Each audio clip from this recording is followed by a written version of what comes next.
LSD, cocaine, and ecstasy are now just a click of a mouse away. He is basically the eBay or the Amazon of the drug trafficking world. He also allegedly hired a hitman to kill a White Rock, BC user. Was sentenced to life in prison without parole. Oh, it's a Silk Road story. Oh man, I'd actually completely forgot about that. For roughly 1,500 years, the Eurasian trade routes that spanned over 4,000 miles played a central role in facilitating economic, cultural, political, and religious interaction between the East and the West. The name Silk Road comes from the highly lucrative trade of silk textiles that were produced almost exclusively in China. The sale of these highly sought-after goods is likely what led Ross Ulbricht or Dread Pirate Roberts to adopt the name for his darknet marketplace, though instead of silks, he would be facilitating the trade of every illegal. How long has it been now since Silk Road? On January 27th, 2011, well, that was quick. I came across this website called Silk Road. It's a Tor hidden service that claims to allow you to buy and sell anything online anonymously. I'm thinking of buying off it, but wanted to see if anyone here had heard of it and could recommend it. I found it through this link, which if you have a Tor browser, directs you to the real site. Let me know what you think. This is the first ever mention of Silk Road anywhere on the internet. The user Altoid acting very poorly as an intrigued third party with the intent of engaging in word-of-mouth marketing of his new venture. It would be unfair to say this action or post was a breadcrumb that led the FBI to the eventual closure of the Silk Road. It was a whole loaf of bread. As explained by IRS Special Agent Gary Alford, the way you found the creator of the website was through a simple Google search. Despite the Silk Road being only accessible on Tor, the browser that gives users access to the dark web, Special Agent Alford knew it had to be marketed somewhere, or how would people find out about it? In 2013, so that's what I talked about last time we were going over the Tor shit. Basically anything on the dark web. Like, how do you get the word out besides just on the dark web? And I don't remember what the conclusion we came up with was. Like, I get Silk Road because obviously posting forum posts like that, but look what happened there. They got fucked. There's tier 1 Trailith.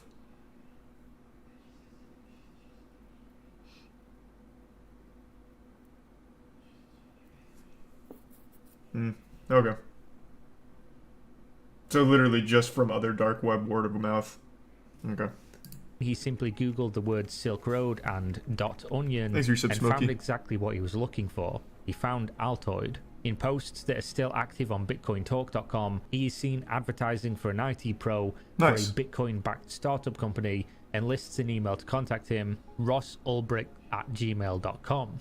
His real name. No. Of course, looking for developers for your black market operation while using a Gmail account with your real life name is not the best way to go about things, and since Altoid was a name that popped up very frequently when searching for mentions of Silk Road, this was enough to get a warrant for that email address. Ross was monitored until undercover agents tracked him to San Francisco Public Library, where they distracted him and grabbed his open computer.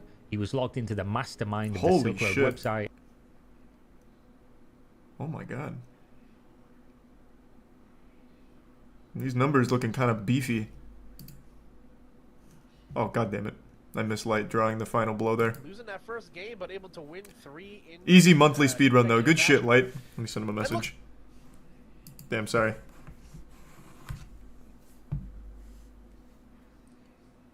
Quick message to Light saying congrats. It was good practice.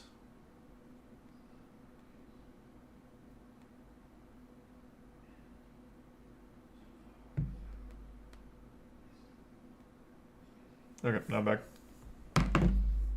And in another tab, a full diary dedicated to the creation of Silk Road with his name written in there. That is the story of how Ross Ulbricht was tracked and caught by using a simple Google search. During his trial in New York City, a 33-page document was brought to light with direct messages proving that Ross paid over $1 million in Bitcoin to hire Hells Angels bikers to murder 5 people. Holy shit. That's going to be the rest of this video. First, I'm going to need to introduce you to a couple of the starting characters. Lucy Drop was a vendor who sold LSD on Silk Road, and his product was good. Eventually, though, he started selling weaker and weaker product before performing what people would consider an exit scam. Friendly Chemist is the first point of contact to Dread Pirate Roberts, who is Ross Ulbricht and the owner/creator of Silk Road. March 13th, 2013. Can you please get Dread Pirate Roberts to message me right away? It's very serious, a matter of life and death. Also has to do with the identities of a dozen top vendors and thousands of Silk Road customers. It's very important, so please get him to message me right away. I will not talk to anyone but Dread Pirate Roberts, so please do not ask me what this is. What site is this? I might have missed it. What site is he posting this on? Thanks for the 10 gift subs, Trey. Thank you for the generosity tonight. There's some Finrear and Charm. Oh, this is just directly on Silk Road? Can you still access all the Silk Road, like, forum posts? I figured I figured when it went down, all of it went down.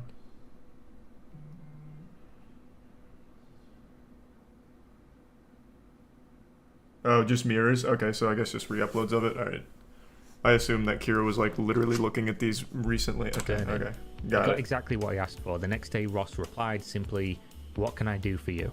A few hours later, Friendly Chemist claimed he was Lucy Drop's supplier, waiting for payment, which Lucy Drop had told him is being withheld by the Silk Road market and therefore by Dread Pirate Roberts himself. He goes on to claim that he has put a keylogger on Lucy Drop's computer and can prove it with his login details. He gave $900,000 of product to Lucy Drop for $200,000 up front. He accused DPR, Silk Road and Lucy Drop of working together to scam people, and he continued to threaten to release all the information about the Silk Road users if it wasn't for the fact that he would be paid $500,000. To this, Dread Pirate Roberts responded with the truth. He'd never spoken to Lucy Drop. He had no dealings with him in the first place. There was no deal. He wasn't scamming anybody, and instead suggested that Lucy Drop must be tricking him. This, however, did not convince Friendly Chemist. He doesn't believe there was no deal. His life was in danger from, quote, not regular people. He just needs to be paid as soon as possible, or he will release the customer information, which would drastically harm the Silk Road business. The vendor information would probably result in most of the top vendors for Silk Road being busted by the authorities. I will get in touch with Lucy Drop and get back to you. DPR wanted all the information he'd harvested from the keylogger so he could verify it, and clearly at this stage he was trying to verify whether or not Friendly Alchemist had damaging information, which he claimed to have, and how damaging it would be. Sizing up. Hold on, Jesus is going by very quick.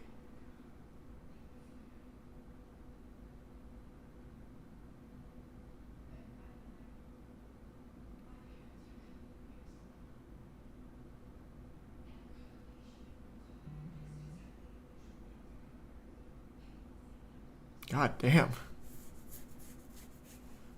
This is like that shit you'd see in a really bad B movie and just assume that it could never be real. Like, just the way he talks makes it seem super fake. When you think of, like, $900,000 worth of LSD being moved, you think of, like, someone, like, really, like, all together, really buttoned up and scary, and this guy's actually talking like a middle school girl here. She's wild. Thanks to the resub Frizzy. How big of a threat he was to the whole operation. 4 minutes after hey, what's going on, his Juicers? reply to Friendly Chemist, he also contacted Lucy Drop for the very first time. I've been contacted by a member named Friendly Chemist. He claims to know you and has done business with you in real life. He's making wild accusations and threats against you, me, and other members of the community. If you indeed know him, could you please provide me with his name and address? I'd like to stop him in his tracks by revealing that I know who he is and will retaliate if he does anything stupid. Please don't contact him if possible. Signed, Heisenberg. I'd like to handle it myself. Lucy Drop didn't reply. Friendly Chemist replied to his message asking for the keylogger information, stating that he didn't harvest the customer logs, but instead that Lucy Drop, like an idiot, kept in-depth logs of every single transaction he ever made. Thousands of orders, 20 or more vendor identities, 5,000 customer identities, and more. He included a long list of addresses from identities, 5,000 customer identities. Damn, it's been so long since I learned about the Silk Road thing. I forgot that the site looked like this. Like, actually straight out of old Gears of War forums. That setup is like actual stock template. And they were moving millions worth of illegal shit. Crazy. They put no effort into the UI. And more. He included a long list of addresses from around the world, which was redacted from the document, but did prove he did have what he said he did. DPR reassured him that he would get in touch once he'd heard back from Lucy Drop, which, of course, Friendly Chemist did not appreciate, since this gave him no clear timeline on when he would be getting the money he allegedly needed to pay off the people who was threatening his family. These people I borrowed money from have been asking me to meet with them and said they don't want to have to come and find me. I'm scared, and you don't seem to even care that you guys are scamming me and putting my life in danger. On March 16th, 2013... You don't say. The people peddling millions worth of drugs don't care about you? For an undisclosed reason for the last 7 months. I'm fucking shocked. And his business partner had stolen his operation, cutting him out of the money and the account. This business partner was now allegedly posing as Lucy Drop and selling weak products or scamming using the reputation he had built up. In this message, he asked how to contact Dread Pirate Roberts. DPR immediately saw this and contacted the account. Hi there. How did this new person gain access to your account? To which the real Lucy Drop responded stating he didn't gain access as they were partners in real life and they started a Lucy Drop vendor together. He handled the account until he was picked up on a warrant for prior drug offences and affirming that Friendly Chemist was in fact their middleman for obtaining the product, and ends the message asking this question: how do you know Friendly Chemist? This, of course, is a mistake, the first mistake we see. DPR never mentioned Friendly Chemist to Real Lucy. The only time he mentioned Friendly Chemist was to an account that he allegedly no longer has access to, as it was stolen by his partner over half a year ago. At this stage, just to make sure we're all following along with the characters in the timeline, Lucy Drop is the vendor that allegedly was exit scamming and has not yet replied to anybody. Dread Pirate Roberts is the Silk Road admin who is being blackmailed by Friendly Chemist, who alleges he is Lucy Drop's plug and a middleman for some very dangerous people who he owes money to. Real Lucy Drop claims he's the original owner of the Lucy Drop account and he's just been released from prison. DPR now responds to Real Lucy Drop stating he's being blackmailed by Friendly Chemist and that he's glad he knows him. He wanted the address. Ooh, he didn't pick up on that? Anything he could provide.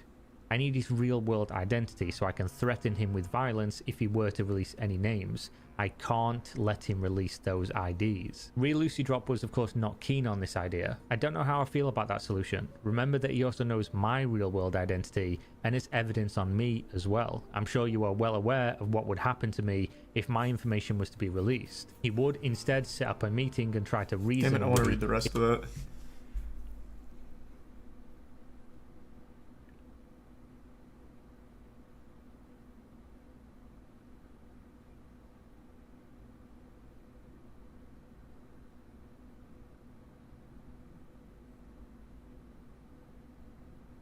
I fucking hate what money does to people. I mean, isn't the whole thing about money?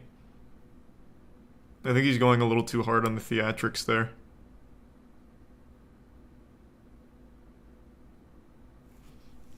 Thanks to the resub Grego and the Prime Lieutenant.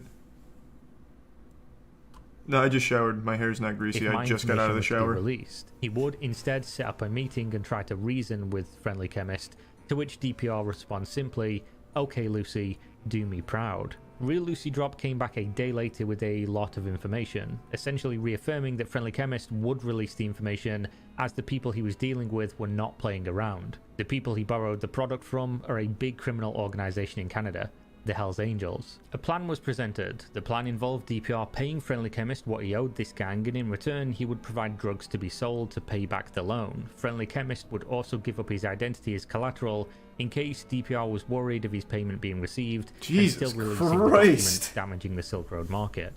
DPR, of course, didn't like this plan. Give me his identity so I will have leverage in dealing with him. You said you don't know what to do, so let me take over and give me all the info you have so I have the best chance of diffusing this situation. Really, Drop was not convinced by this. Yes, I do know his identity, but you threatening him will not help the situation. He's deathly afraid of the people he owes money to, and they already know where he lives and where his kids go to school, etc. He was not going to give up the information on Friendly Chemist, not due to the risk of his so-called supplier, but because he was afraid he would turn witness if he got spooked and turn in information about himself, resulting in him going to prison. Do not bother messaging me again if the message does not contain his personal information.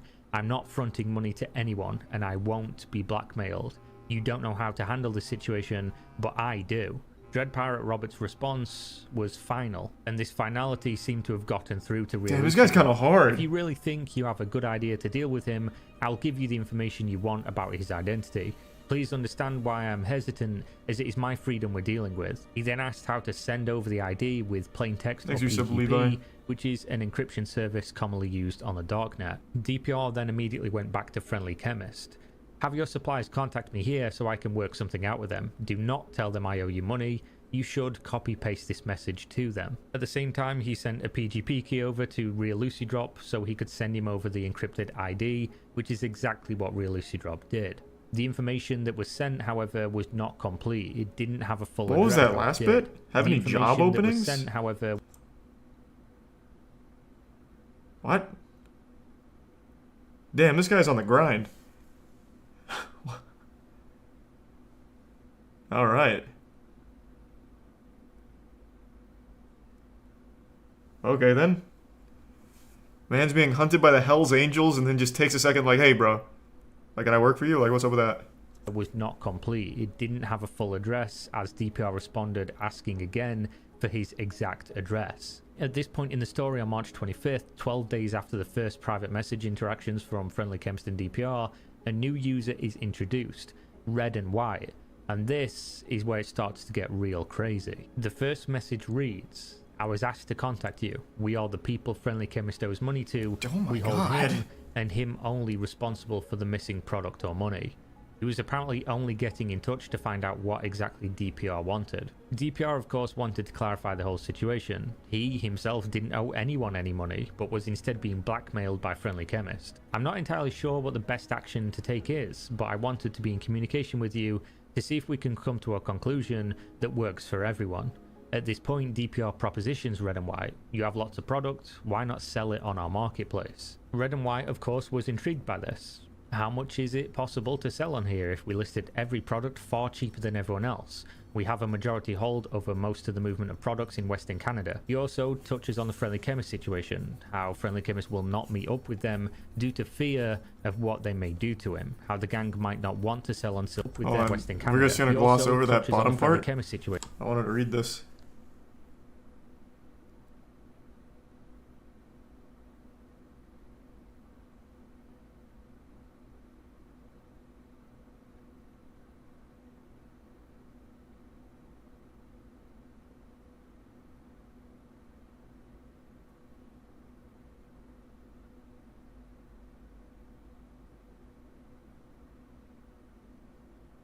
Jesus Christ. Holy shit.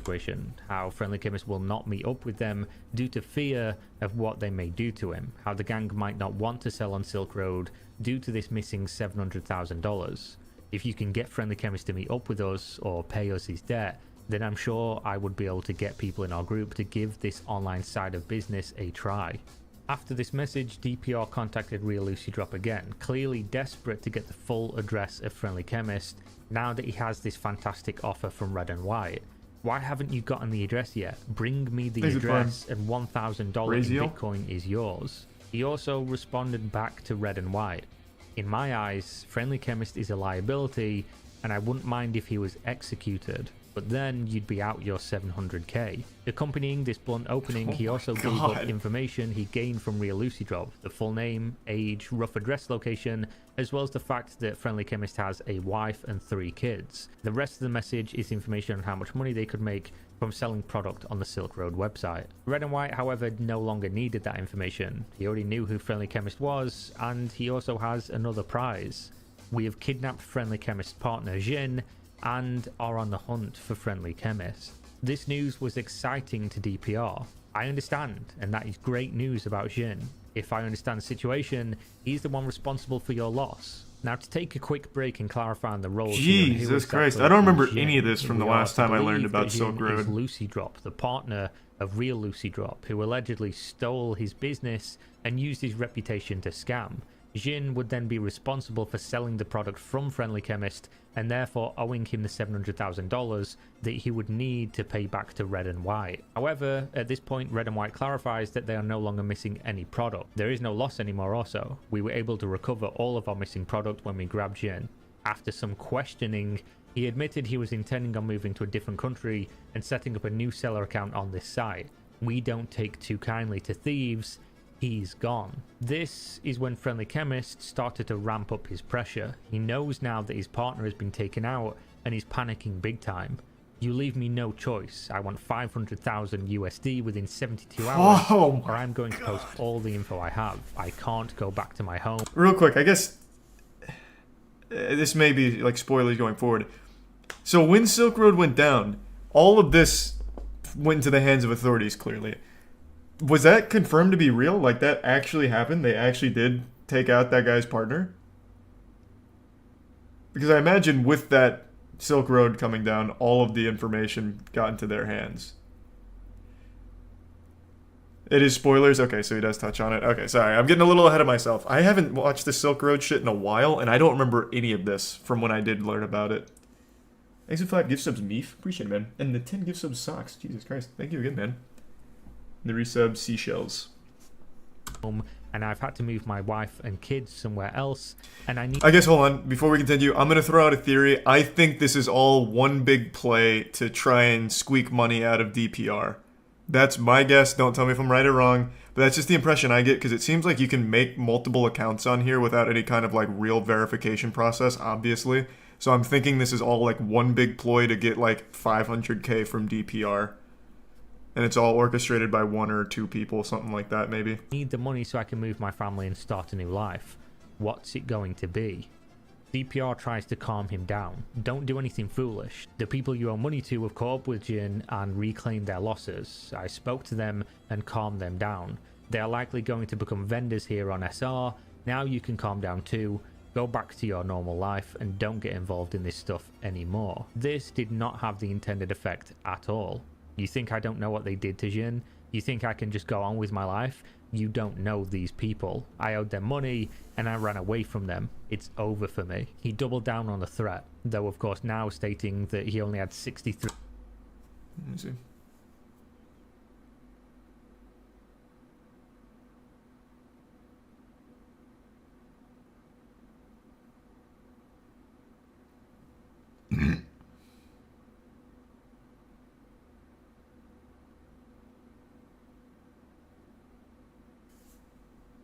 Hours remaining. 63 hours to pay the $500,000 or risk having the identities of over 5,000 Silk Road users exposed for buying illegal drugs and services, decimating a large chunk of DPR's business, and exposing dozens of vendors that would also destroy the site's product supply. DPR's response to this threat was strangely calm. Do me a favor and make it 96 hours. I will get back to you on Monday. I want to work this out, but I have big plans for this weekend and I don't want to have to deal with this. This wasn't a lie. He did have big plans, though they were plans that Friendly Chemist would definitely not be enjoying. As soon as this message was sent to Friendly Chemist, stalling for time, DPR immediately reached out to Redditor. This is where his weekend's big plans would be revealed. I hate to come to you with a problem when we are just starting to get to know one another, but Blake, Friendly Chemist, is causing me problems. Are you still looking for him, or now that you found Jin, have you given up? I would like to put a bounty on his head if it's not too much trouble for you. What would be an adequate amount to motivate you to find him? Necessities like this do happen from time to time for a person in my position. I have others I can turn to, but it is always good to have options. Jesus Christ! Hopefully this is something you are open to and can be another aspect of our business relationship. Regards, DPR.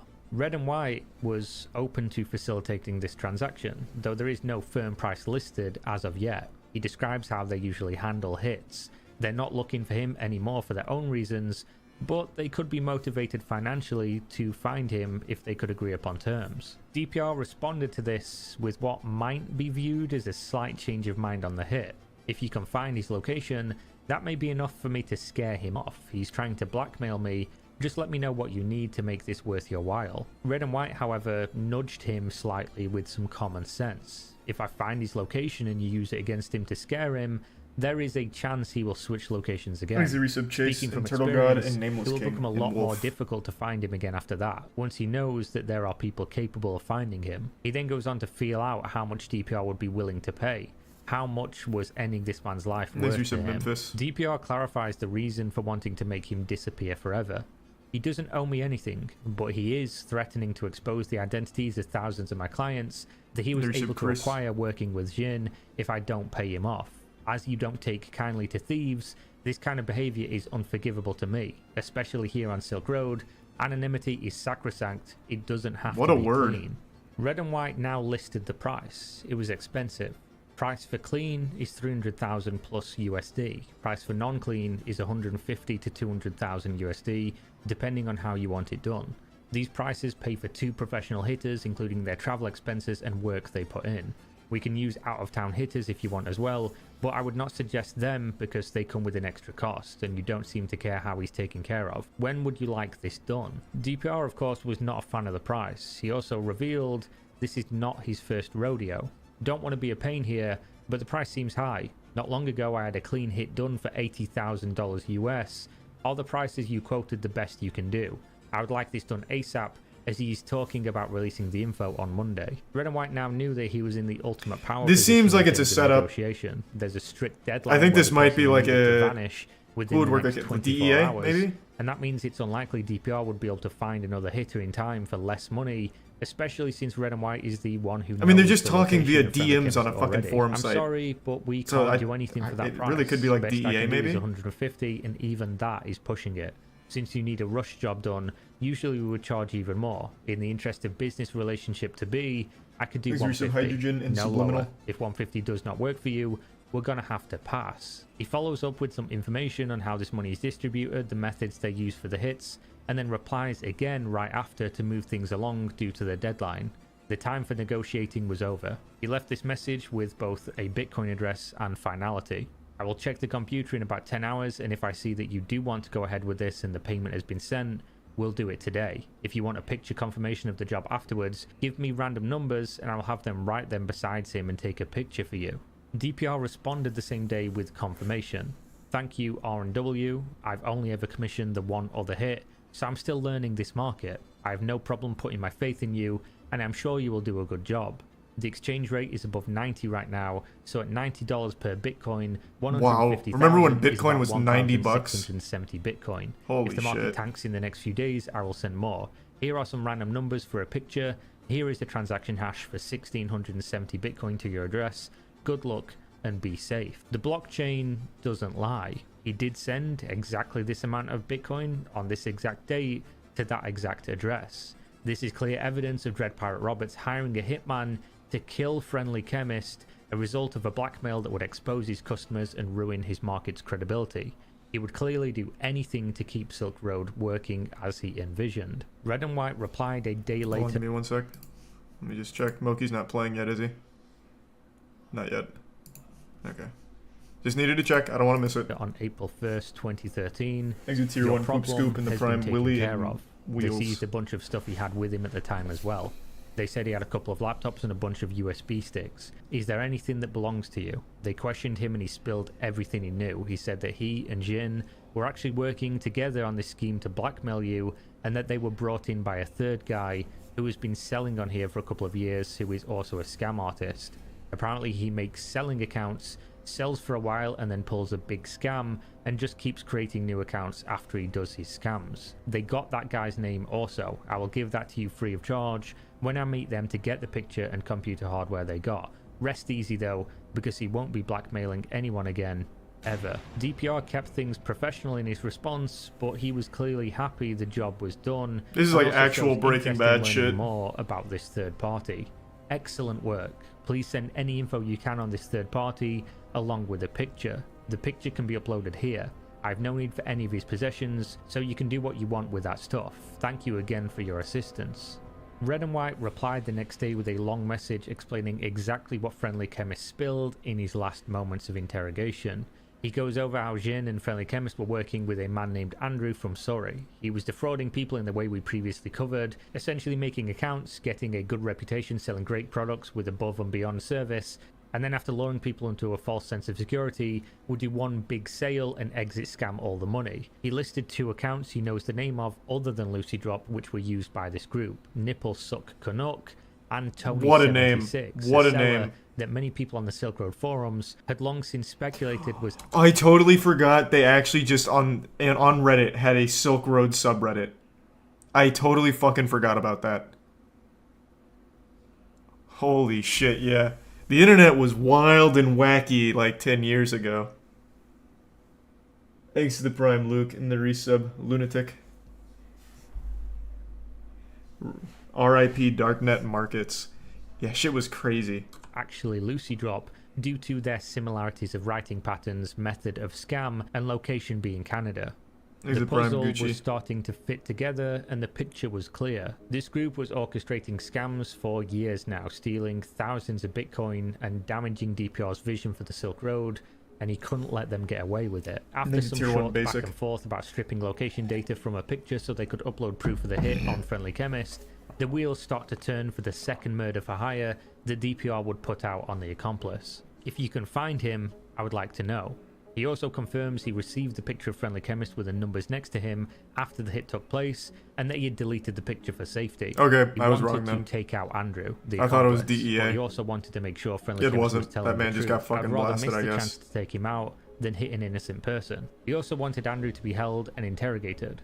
The idea being, if this was the remaining member of the group defrauding his customers, he would have substantial funds that may be retrievable. Red and White, of course, was open to this and sets about the job. I will send 2 of my guys to do some recon right now and find out what I can about him and get back to you immediately. We can discuss price later once we know more. PR seemed conflicted about potentially having the wrong man, but at the same time was way more interested in the potential of recovering tens of thousands of stolen Bitcoin. He's likely to be sitting on many thousands of stolen Bitcoin, perhaps tens of thousands, so I would think we'd want to work him over to get those funds back. Is it tier 1 Lady Red and White Scorpion? returned later that day with the recon. Apparently the supplier of illicit products that Andrew was using had rolled on him, giving up what he ordered, the frequency of the orders, and his plans to move out of the province very soon. That might be because he's found out about Jin and Friendly Chemist and is now scared. The rest of this message retells the information they got from interrogating Friendly Chemist in more detail and how all the information lined up.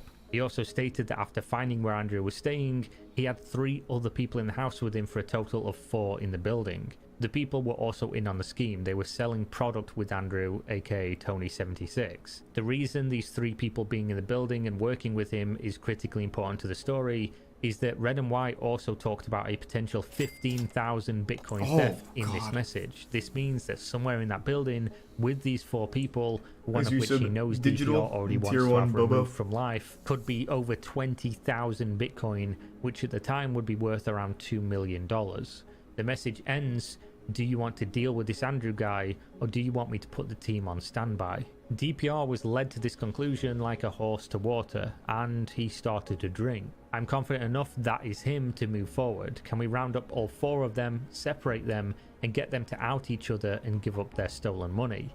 He then explains how it could be difficult to recover the Bitcoin if the team of hitters are not familiar with how Bitcoin works, and that he would need more information to piece together how much this crew could have actually stolen. Red and White explained that this would be very difficult. He could pull it off, but it would require more hitters, and there are no discounts for group jobs. In fact, due to the difficulty, it should go up in price. However, since the working relationship was going good so far, he would do it for $150,000 each. $600,000 total for all 4 of them to be interrogated and then removed from this mortal realm. DPR, however, wasn't hot on this idea. Not on the idea of removing them from life. Yeah, I've got it up right here from Oki. It's just he's not playing yet. Clearly the dollar sign was the issue, so it was back to the original plan. Okay, let's just hit Andrew and leave it at that. Try to recover the funds, but if not, then not. How much do you need for this? Red and White, however, hadn't given up on this idea. If you want to hit Andrew only, I can have it done for 150 just like last time. We wouldn't be able to do it at their place though, because there are always at least a few of them there from what I'm told, since it is their home office. So we wouldn't be able to recover any of his things. He goes on to give his opinion on the situation and how if these other 3 were left to continue their scams, they would continue to cause issues with DPR and Silk Road. He also offers a discount for the whole package. If you would like to do the others as well, I would be able to have it done for 500,000 USD. If you do not want all of them and just Andrew, it would be 150k. I would prefer to do all 4, as it would be better than having to get Andrew somewhere else and have no chance of recovering any potential product/money he may have. Anything recovered would be split 50-50 with you. This message ends with a prompt for payment. If you would like just Andrew done, send 150,000 USD to the same address you sent the other funds to. If you would like all 4 of them done and product/money recovered from there, send 500,000 USD to the same address you sent the other funds to. This was enough to convince DPR. Okay, I'll defer to your better judgment and hope we can recover some assets from them. 500,000 in Bitcoin has been sent. This really At the feels... time, Bitcoin I was still think this could be like a $166 DEA each. thing. He listed the transaction hash, and once again, this transaction is publicly verifiable. On April 8th, 2013, DPR sent 3,000 Bitcoin. But then they did take like a valued picture at or something, so maybe not. I don't know. Maybe to I'm the on same wallet copium. he previously sent 150,000 for the murder of Blake, aka Friendly Chemist. 3 days later, on April 11th, Red and White messaged DPR to update him on the status of the job. Our hitters have been watching their house, and we have a 1-week window to do it. But I just wanted to ask you a couple questions before giving them the green light. At this point, he talks about the fluctuating price of Bitcoin and how before they could convert them to real money, the price dumped to 61 USD each. Ooh. Essentially, he wanted paying more Bitcoin to cover this fluctuation so they were not massively shortchanged on the Bitcoin will job. never last. DPR replied, letting him know he would be willing to cover the difference, and then there is a 3-day lull in communication before Red and White gets back in touch. That problem was dealt with. I'll try to catch you online to give you details, just wanted to let you know right away so you have one less thing to worry about. Beyond this, the communication fizzles out very quickly, and this is where the story ends. The story of Ross Ulbricht, aka Dread Pirate Roberts, They kind of glossed is over that. absolutely crazy. At the start of this video, I mentioned 6 murders for hire, and you may have noticed that we only discussed 5 so far, the 4 people in the house and Friendly Chemist. That's because the 6th murder for hire, the one that DPR claimed to have paid $80,000 for, is a different story altogether, and never actually happened. He had in fact purchased this murder for hire from an undercover DEA agent, and it was aimed at a former Silk Road staffer. Now what if I was to tell you that the other 5 murders for hire, the ones we've just went over, none of those happened either? Fucking called it, I knew The it. trial of Ross Ulbricht, DEA. where these private messages were first presented, no one by any of the I names felt it out. ever existed. He had been scammed, though he likely never knew this was the case until we did. Him and Red and White, the supposed Hells Angels contact who had helped him get rid of 5 people for $650,000 in Bitcoin, continued to speak using an untraceable method of instant chat. But remembering back to the start of this video, Ross kept a detailed diary of the Silk Road's creation and operation, which the federal government gained access What to about the when they picture, seized his though? laptop. In that diary, he writes that he loaned out $500,000 after this period to Red and White to start. Yeah, it wasn't the burning on DEA, Silk I guess, Road, but... and then later writes that Red What and about the White picture? flaked out and disappeared with my $500,000. This means that Ross paid out $1.15 million in Bitcoin to someone who tricked him using multiple accounts, essentially creating an elaborate fanfiction, and honestly, it was a brilliant fanfiction. It used the fact that many users drew links between Tony76 and LucyDrop due to their Oh location my being god! similar, very similar writing styles and methods of exit scamming, and then he introduced enough real-world elements while keeping the pressure on after discovering the primary motivations of DPR. As soon as he knew that DPR would do anything he could to protect the Silk Road marketplace, he could just constantly introduce threats and also solutions. Holy Ross was shit. never charged for these 5 murders for hire that never happened, despite the Bitcoin he sent to Red and White being verifiably from his very own personal Bitcoin wallet. He did, however, get charged on 7 counts related to drug trafficking, money laundering, and computer hacking, and for this, Ross Ulbricht received 30 years to life in prison, which is where he remains today. As for the money in today's market, the total that Ross was scammed out of was 7,225 God, that's Bitcoin, so much. which on the 10th of April 2022 would be worth $308 million. What a As scam. for the scammer, during a later investigation, Bitcoins traded from Red and White's account lined up with another seller on Silk Road named Mary Jane Is My Muse, both of which were registered on a Canadian Bitcoin exchange that had the name James Ellingson. The Silk Road is the source of many insane stories, but this one for me definitely wins the prize. Yeah, I never heard this one. Alright, so it wasn't the DEA, but I did fucking call it at least to some degree. What a genius fanfic scheme. Holy lord. What's the link to this vid? Here, it's on Kira's channel. Kira makes bangers. You probably recognize Kira from when he was covering a lot of like the crypto scam stuff. Thanks to Resubred and Stainless Steel. Wikipedia says it was the FBI and Interpol. Well, no, they just confirmed that the person that was doing the fanfic was just like an actual scammer. What he said is that the hit that he said was a clean 80K hit was a setup from the DEA, and that wasn't real. But in this video, Kira said that the actual, like, sending of Bitcoin to that wallet went to a scammer.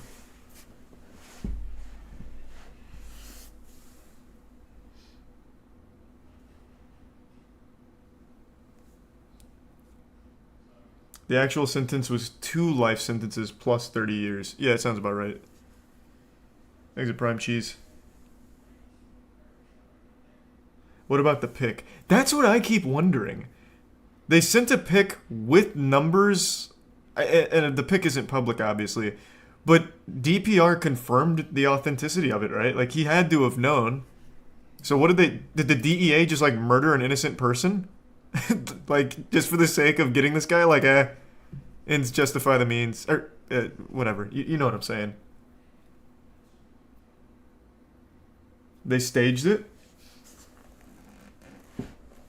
Yeah, I guess it could have been, like, a shitty pic. I don't know. I guess I'm just used to, like, 2022 pictures where you can really tell if someone's, like, faking a death, I think, right? Like, I don't know how accurately you could pull that off.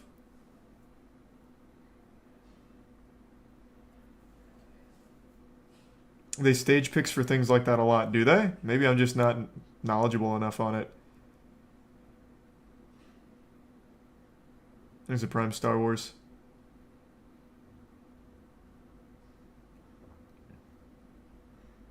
They faked the moon landing, so... Yeah, true, yeah. Moon landing wasn't real. Nothing's real. Thanks to get some Trey and the Prime Kins.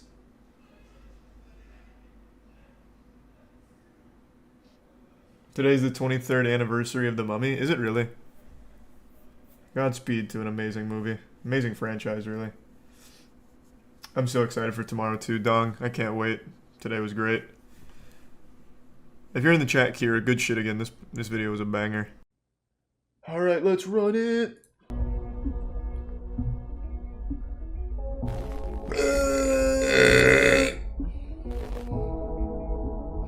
There's the Prime Kriggy.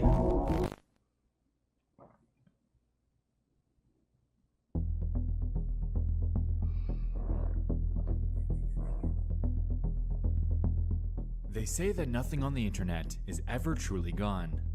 One of the most compelling aspects That's of wrong. this very All of my resource old that we anime use every music day videos are gone. is the fact that, for Can't the get most them back. part, any and everything that's ever been posted online can be archived. Nope, not my forever, like a never-ending diary. shit. I've been trying for years to find my old This allows videos. the possibility for an incomprehensible amount of information gathered from the past and present available to us at any Thanks given for some time. Sorry and Paradox. Over on Reddit, a lot of strange, disturbing, and even depressing things have played out over the years. Thank you, Canada leaving Matt. us Appreciate with the 5 tons gift of subs. stories and events to dig through. Within this vast sea of archives, though, is one that really hit home for me back when it happened, as it, in real time, merged the realms of the internet and reality, ultimately leaving people absolutely baffled at the resolution. I'll Get be the ready, judge of that. because tonight, we're going to head back in time to 2016 to explore the incredibly bizarre and heartbreaking story of a Redditor by the name of Jason in Hell. Jason in Hell. That's pretty extreme. On the late evening of October 28th of 2016, a Redditor named Jason in Hell would make a sudden post to the relationship advice subreddit, seeking counsel regarding a cheating situation that played out between his wife and neighbor. His post is titled, "I'm having a hard time coping with my wife having cheated on me with our neighbor." Damn, In she the cheated with a post, 51-year-old he outlines in dude? immense detail He must be his slinging experience meat. catching his wife cheating on him over a year prior. At the time, though, Little did everyone know that this would be the spearhead of the absolute turmoil that he and his family would soon begin to endure. Hey, thanks. God damn, Car Stark. Thank you. Appreciate the bits. So, quick side note before we move on. I did a story narration back in my Redditor Escapes the Cold video, and you guys seem to like it. For this one, we're going to lay things out largely the same way. We'll go through Jason's full story before diving into the aftermath of how things turned out. The original post is about an 8-minute read, so if you'd like to grab a snack or drink before we get into it, now would be the time. I was hoping for just the cliff notes, but that's okay. Fuck it, we're already here. I'll let it ride. I'm having a hard time coping with my wife, having cheated on me with her neighbor. It has been 476 days since I confronted her about it. How do I know? Because every time I catch myself thinking about it, I tell myself, it's only been X days. Maybe you won't think about it tomorrow. That sounds highly unlikely. So he's not an anime character. No one does that. I had just taken on a new project and new responsibilities at work. I was working a lot of hours, 60 plus per week, and was noticeably stressed. It was in May of 2015 that I noticed that she had a password on her phone. When confronted about it, she told me it was just because she was planning my Father's Day present and didn't want me to ruin the surprise. About a week later, she came to me and told me that she felt guilty keeping a big secret from me and told me that she was having our neighbor, a contractor, build a home office for me as my present. It struck me as odd, as in our 6 years together she's never said she felt guilty about anything and always insists that she never regrets anything in her life. Time goes on, her phone is still password protected, and things don't feel right. I see her using her phone and smiling to herself more and more often, but when I ask her what she's doing, she says nothing and puts her phone away. So one morning, I wait for her to get in the shower, and I grab her phone before it requires the password. I go through her messages and find that she's texting the neighbor. I'm all covered in frosting. What? You want to lick it off? What is this, porn? Like, what are you talking? There's no fucking way this is real. What? Why is everyone saying this is real? Who? So was she actually covered in frosting? Like, what the fuck are you talking about? Raided a kid's birthday party and fell and flopped around in the cake? I highly doubt this is real. The guy starts by saying, it's been 476 days since I found this. I know because I've counted every day. Telling myself I'll forget about it tomorrow or whatever. That does not sound real at all. I'll let it ride, but this is very fishy at best. There were no other messages to the neighbor, but I found out later that was because she had set up her phone to delete messages after a certain amount of time. I felt uncomfortable with it, but I knew she had a perverted sense of humor, and I thought she would never do anything to hurt me. More time goes by, and the neighbor is spending more and more time at our house, but the office is being completed slower and slower.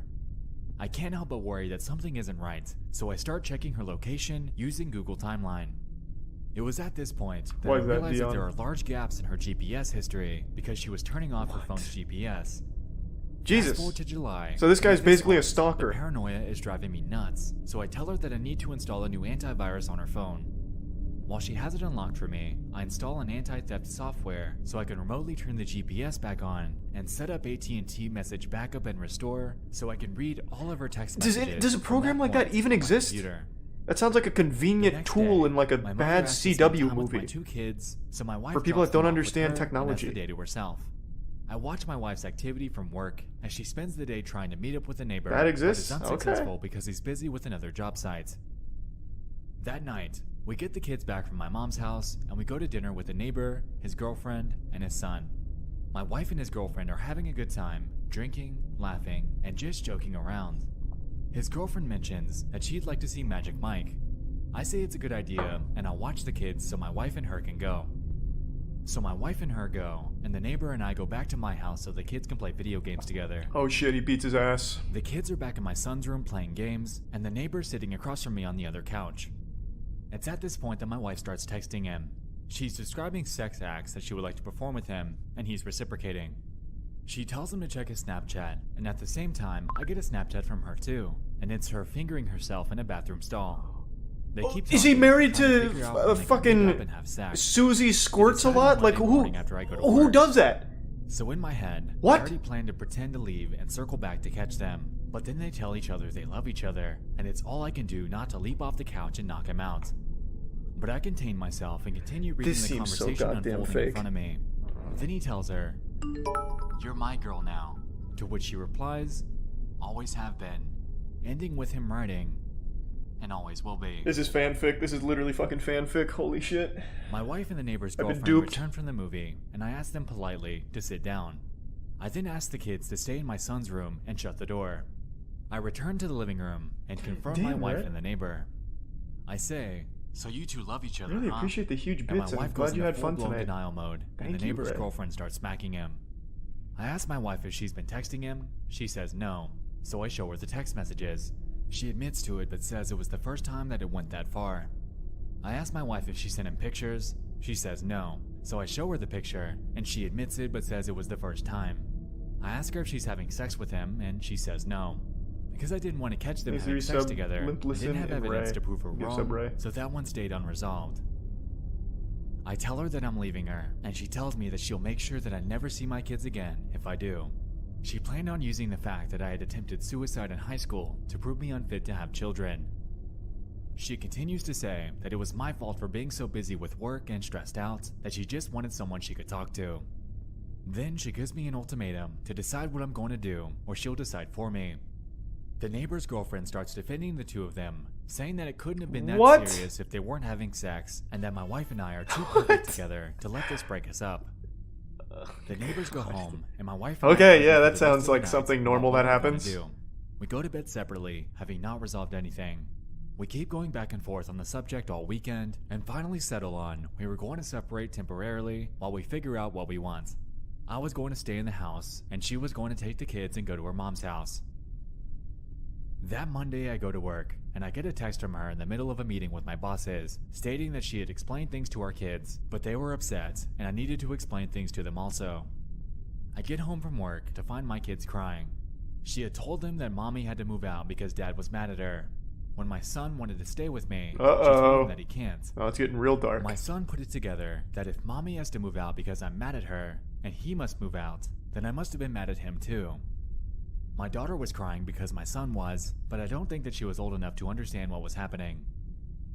It was at this moment I realized that she was going to drag the kids through hell if I left her, so I swallowed my feelings and begged her to stay.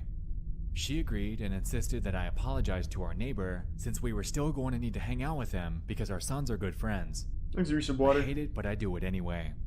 We still hang out with them from time to time, and they come to our various birthday and holiday parties, but I'd do anything for my kids, and I behave civil every time.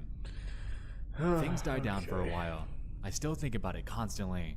I worry how I can keep from making her so unhappy that she cheats on me again. Then, almost a year after the original incident, around Father's Day again, she sends him pictures again. She claims that it was an accident and that she meant to send them to me instead. I don't fully believe her, but I move on anyway. Thanks, Resub Prater. Things have been quiet on that front for about 4 months now, but I still think about it constantly. In This this is going video, to sound Dion? stupid, but I feel like I have a part of my brain that I can't shut off, that's always thinking. I used to use that to solve programming problems, and it made me very good at my job, but ever since this incident, the only thing it thinks about is her and him, and if I did the right thing. My job performance has suffered, and I Thanks, feel like I Resub haven't OT. gotten sleep in months. I'm afraid that after this much time, and the fact that I begged her back, that to say that I want a divorce now would only make her more vindictive towards my kids and I just feel like I put myself so deep in a hole that I could never get back out. I haven't really talked to anyone about this. I didn't want to talk to my mom about it because I felt like she would treat my wife differently, and I didn't need the two fighting. any more Alright, than now I'm they all already caught up do. on the lore. I tried talking to one friend about it, but his advice was to put my trust in God, but that was not much solace for me as I'm an atheist. That sounds So I like a have no clue Redditor what to for do with sure. my feelings, or how to move on from this. And then I also spit in my friend's face and said, wubba lubba dub dub. In response to Jason, users chimed in with a mixed bag of emotions. To get the full picture on all the flack that he was getting for this, here are a few examples. I cannot believe you stayed with her. I cannot believe you begged I don't her to really stay. care about I the cannot Redditor believe you response, I just apologized want to your know neighbor. where this story goes, to be honest. Smack the shit out of that old man. Go to an attorney and talk about ways to get custody of your kids. Your wife's a twat. Staying in a marriage for the sake of the kids never works out. She obviously was sleeping with him and then got you to apologize to him. She denied it all. She will put you through the ringer when you divorce her, but you should do it. Chances are, now she has a second phone and an email address to talk to him. A Your detective, wife is good, vicious finally. and toxic, and you have to decide if you divorce her now or when your kids have moved out. The sooner the better. So this all would be a lot for anyone to handle. Taking some of the serious, grounded advice that a few people had thrown in there was pivotal for him to begin moving on from this. And so he did. 4 nights later, on November 1st, Jason would return to the relationship advice subreddit and make a follow-up post. Okay, where are we at, Jason? I'm taking your advice. He explains his next move. Instead of trying to fix something that she doesn't want to fix, I'm going to get myself and my kids out. I meet with an attorney next week. Thank you everyone for helping me see how far I had my head up my ass. In response to this one, Reddit wished him luck in his endeavors, reinforcing the idea that he's making the right move. But then something strange would happen. Uh-oh, aliens? What happened? Going through the comments a bit Galactic deeper fight? reveals something a little odd. Like we said, yes, people were commending him on his decision, but about a week later, people began jumping back into the post, linking a news article that seemed to align with his situation with striking accuracy. Good evening, I'm Jeff Smith. Thanks for joining us. 2 Montgomery County children are dead tonight. Their mother, 30-year-old Brandy Worley, says she is responsible for their deaths. News 18's Krista Henry joins us now live from the the Montgomery County There's the courthouse resub Logan tonight ad, with more on and the this tier 1 developing Rico, story. and Krista? resub Spike Caps. Well, And Jeff, the big raid this tech morning ton. when I asked Sheriff Mark Thank you, Castile goddamn. if The door Worley of fate showed any shall kind of open. remorse, he answered with no, I've and then been went on to waiting say, for quote, you, she, in friends. fact, acted very matter of fact. Hold on. Thank you for the huge raid, Tectone. And thanks to the resub Rogan Gamer. Yeah, I still don't really believe this story is real.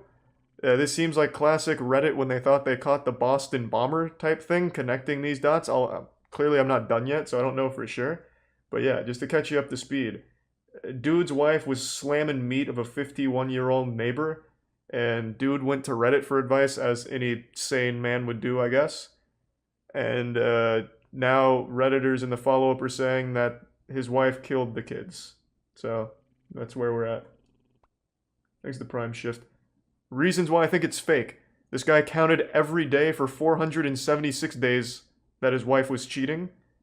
And apparently his wife fingers herself in movie theater stalls and sends it to him or sends it to the neighbor on Snapchat and him. So I don't know, it seems weird. Seems fishy. According to ABC6 Indianapolis, on November 17th of that year, a Montgomery County mother was charged with 2 counts of murder after police say she admitted to killing her 2 young children.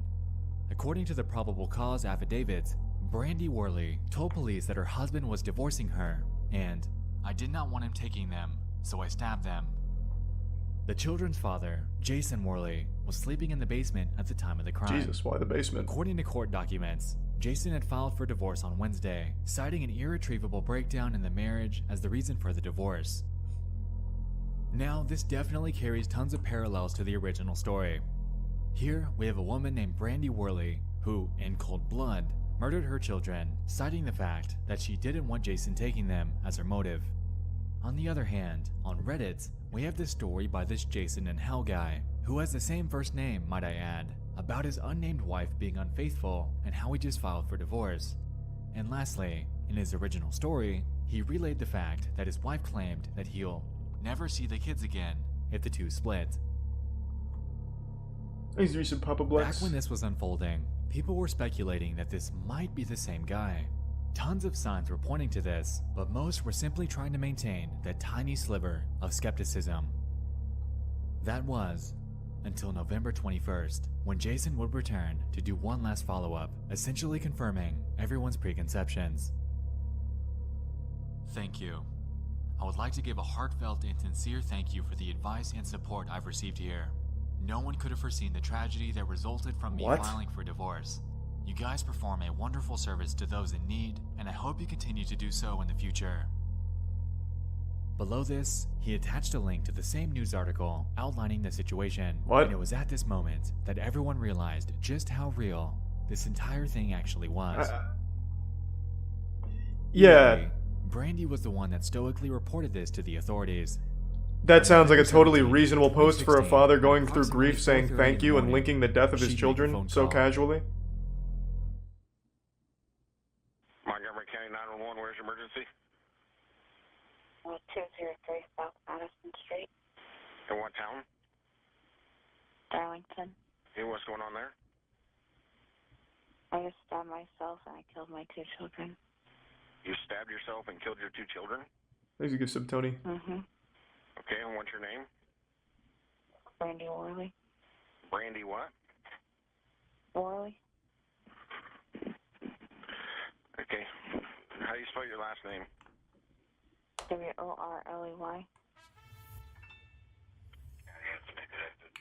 And where are the children at? And my daughter's... No. All of this is real. I'm saying the Reddit post being this couple is what I'm questioning. I'm not done yet, so maybe I'll be convinced here in 4 minutes. My husband wanted a divorce and wanted to take my kid. I won't let him have my kid. Okay, and how old are your children? 7 and 3. 10 and 3? 7. 7 and 3? Mm-hmm. Okay. And where did you stab yourself at? In the neck. Okay. Are you bleeding? Yeah, there's blood everywhere. Who's the bitch Okay, where are you lavender? at? In my living room. You're in your living room? Mm-hmm.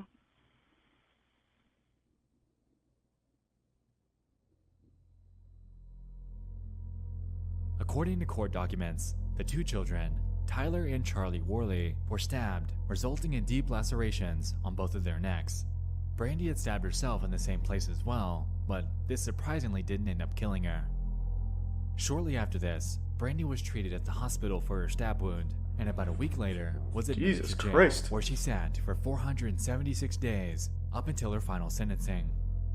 In 2018, she was convicted of 2 counts of murder, totaling at 120 years in prison. According to Fox 59, Brandy was expected to claim the insanity defense, but ended up settling for a guilty plea. She appeared to be just as unremorseful as she did in the 911 call. In the prime. She spoke in a very matter-of-fact manner when describing her crime. It was heart-wrenching to hear her speak as she did. All I want, and have ever wanted, was to have her out of sight and mind so I could move forward from this horror.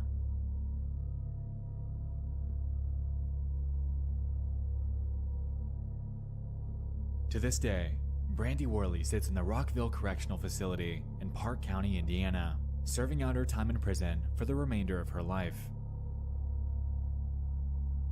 As for Jason, he's made a return to Reddit under the nickname Jason in Code, giving everyone a much requested update on how he's coping. Here, he claims that it's been incredibly far from easy, and at times he's considered taking his own life due to the anguish caused by the passing of his beloved children. Regarding the sentencing, he believes that Brandy shouldn't have gotten the death sentence because that's what she would have wanted, and after 9 years of giving her exactly that, he wanted to avoid it in any way he could. Overall, though, Jason mostly claims that he's doing better, and becomes more so with each passing day.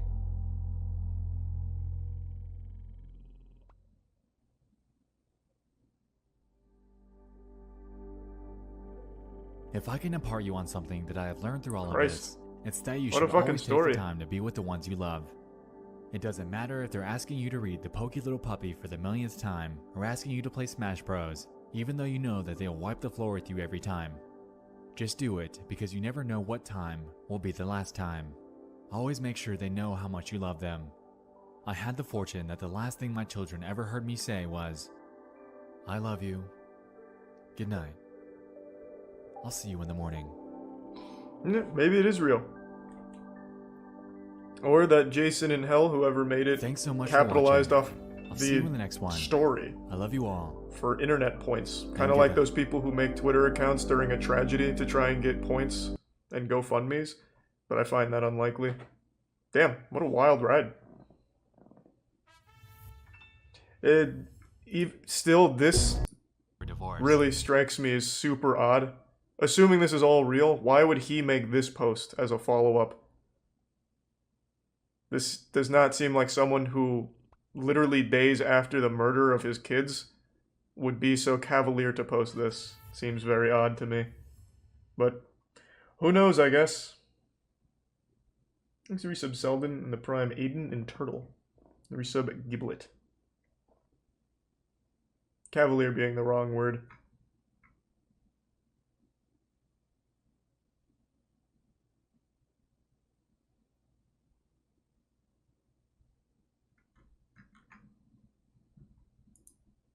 Yeah, could be fake, probably real though. Reddit karma is like the least, like on the food chain of social points, it's literally the lowest. Nobody is Reddit famous. I guarantee maybe 5 people can tell me who has the most karma on all of Reddit because no one gives a fuck. So I don't think someone would farm karma like that. You can be Twitter famous, Facebook famous and all that shit, but Reddit, I've never heard of someone Reddit famous or anything like that. You command 0 power and 0 presence by having a ton of karma on Reddit.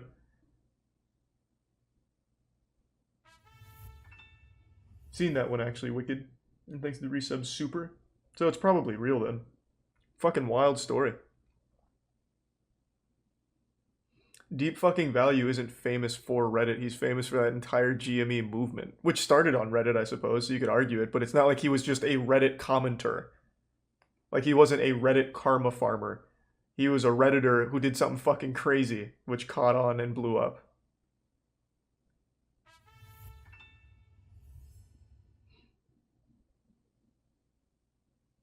I guess, Bind. I'm just assuming it's real. It seems very, very wild if that was all an elaborate fake from that Reddit account. Things that give sub. We had an early head start, but it looks like Cult 1. We'll do Cult, and it's shorter anyway, so this will be a good taste of the channel anyway.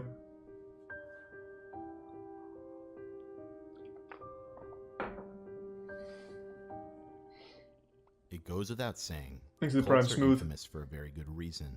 They are known to indoctrinate people, manipulate them, Mhm. and use them as a collective for the goals of an individual cult leader or a harmful belief system. In many cases, they target individuals that are very Thanks to the 5 gift subs, vulnerable because Gaming they're Legacy. generally more likely Sub to Nuke look and for Ghostly. leadership. Desperate people tend to look for desperate answers and tend to not use their better judgment. Take, for instance, the story of the miracle mineral supplement that claimed to cure just about anything. Hey, I remember that. Autism.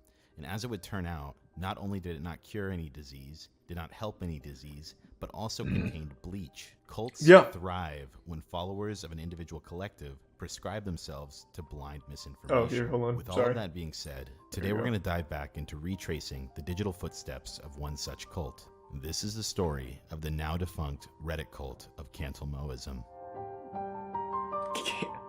I've been on Reddit since day one, going from Dig to Reddit, and I've never heard of My encounter with this bizarre Cantelmoism. topic first started What when the I was looking fuck? for more internet mysteries to do videos on, and I was on another popular subreddit called the Reddit Bureau of Investigation, and I found a post that read the following: Exit super Prime, unusual Soul. subreddit where every Give post sub is Roberto. gilded an absurd amount of times. Here is ISS Gold, the subreddit in question. I'm pretty positive they're all bots, but why circle jerk thousands of dollars into gilding onto these posts for no reason at all?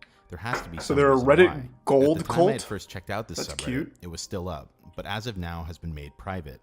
In a nutshell, there were Exit countless Tier posts 1 on this Elite. tiny subreddit that contained a vast amount of Reddit gold and silver. At first, it appeared like some sort of test subreddit, something very similar to the YouTube channel WebDriver Torso. While I couldn't Exit find Tier any sub proof this was a test Crabio and subreddit, Yeet what I did Yang. find out from a Soulless. comment was what led me to this topic. A user had commented that this could have a possible connection to r/Cantelmoism, which dropped me right into one of the most interesting I stories like the name. I've ever come across on Reddit. Trying to access Sounds like some old Middle Earth shit. r/Cantelmoism, you'll notice that the entire community has been banned. What's interesting here is that Reddit actually took notice of this community and banned it altogether. Keep in Thanks for mind 5 there's gift an subs, Collage. r/Scientology subreddit Or that is Collagen, wide excuse open. me. So what was Thank so you, bad Collagen. about this one that Reddit had to take action? I will note the reason for this subreddit being banned is listed as for being unmoderated, but I highly doubt that, as you'll soon learn more details. If you trace this entire situation back, this all starts with a Reddit user by the name of Chris CGC, whose real name is Chris Cantelmo, who became notorious Hey. on Reddit for giving away upwards of $70,000 in Goddamn, thank you, Reddit Tier 1 badges, Craig, and the which was 5 gifts subs calculated again, by his own Phantom. mods Thank you, on his Phantom. own subreddit. If you look into this guy's background, you'll learn that he owns a medical company called GL Sciences, as well as a few other companies in the past. Very for which successful he made quite a Redditor. bit of money. Just to make sure, He if must you're use unfamiliar with r// Reddit finance. badges, they're used as gifts from one Reddit user to another and are displayed on posts. They are usually given out as a good job award for being particularly funny or helpful. Reddit Silver is the cheapest Reddit badge you can put on a post. The next tier Embarrassing. is Reddit Gold, It's which gives garbage. you 1 week of Reddit Premium. Yeah. Lastly, there is Reddit Platinum, which provides 1 month of Reddit Premium.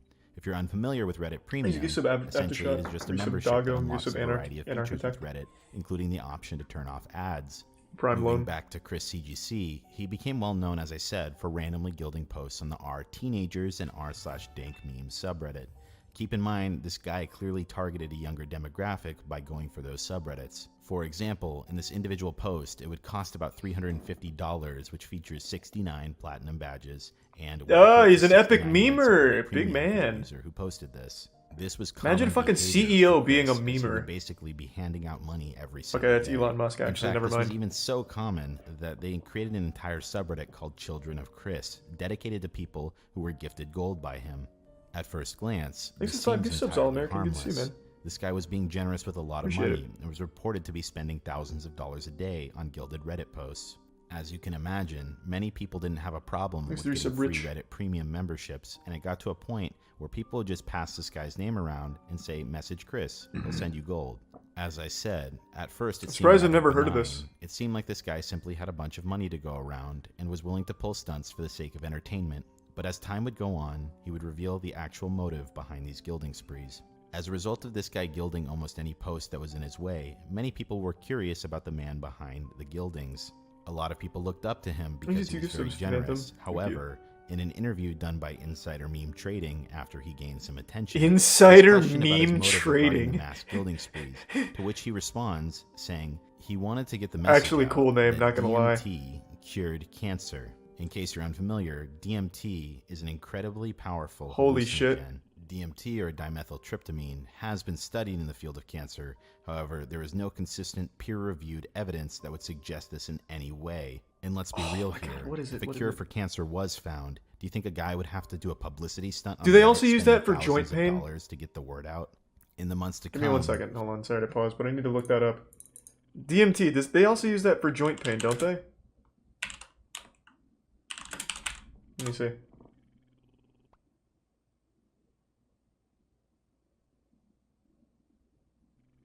No, this isn't what I was thinking of. I remember a couple years back, I knew a guy that was peddling hard for some, like, really pseudoscience-y liquid jar-ish shit. Like, it looked like what the xenomorphs were born out of.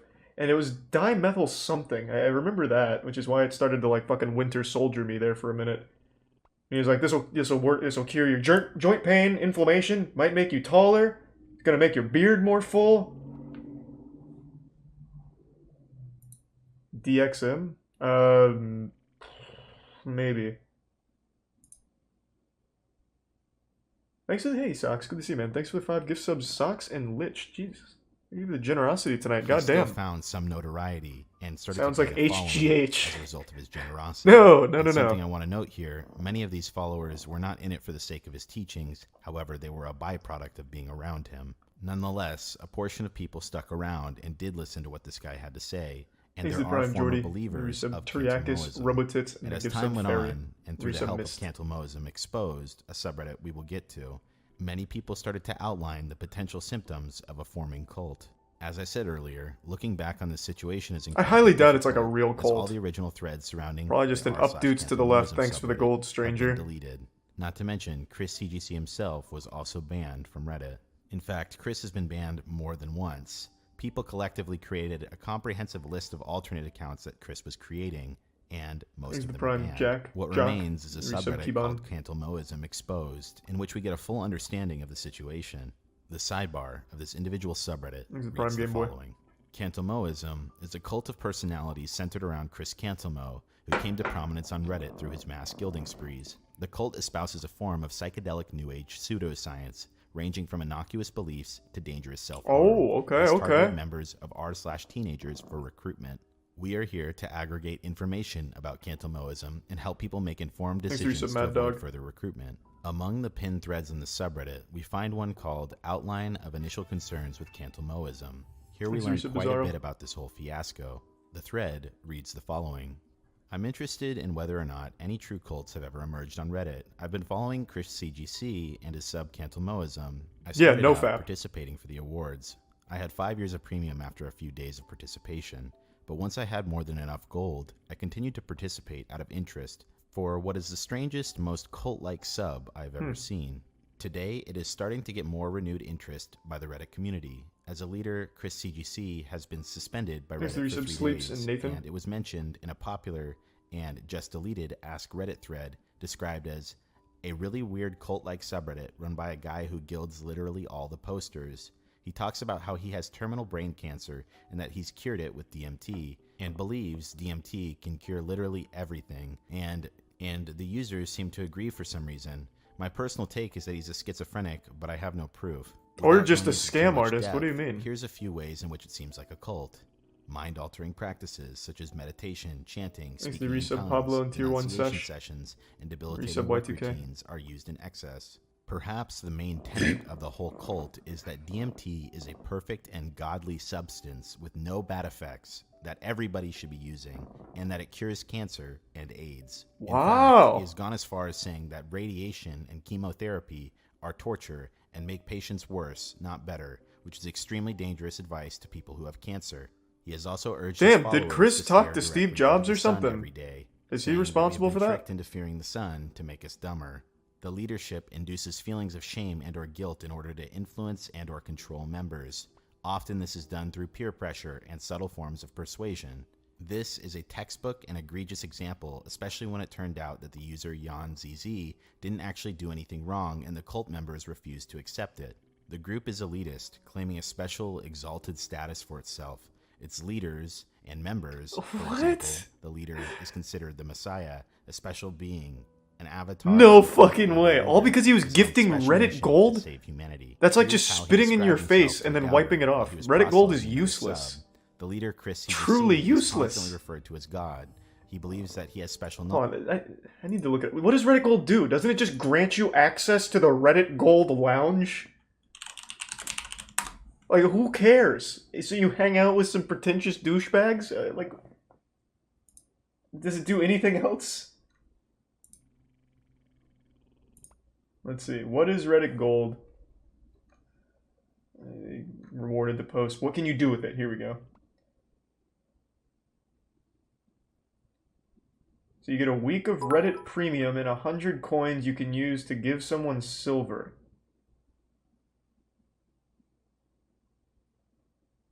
Is there ads on Reddit? I can't say I've perused the internet without an ad block in years. Is that like a big draw? Like you don't get ads? For a week?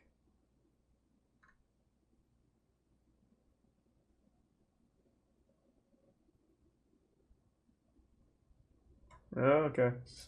It seems like an awfully large thing to say that the guy who gives you Reddit gold is the Messiah. Jesus.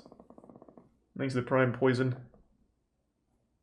Thanks to the Resub Knowledge Okami. of the spirit world and wants to use the knowledge for the express goal of world peace. The group is also preoccupied with bringing in new members. Monetary rewards are gifted with participating in the sub. The group is preoccupied with money.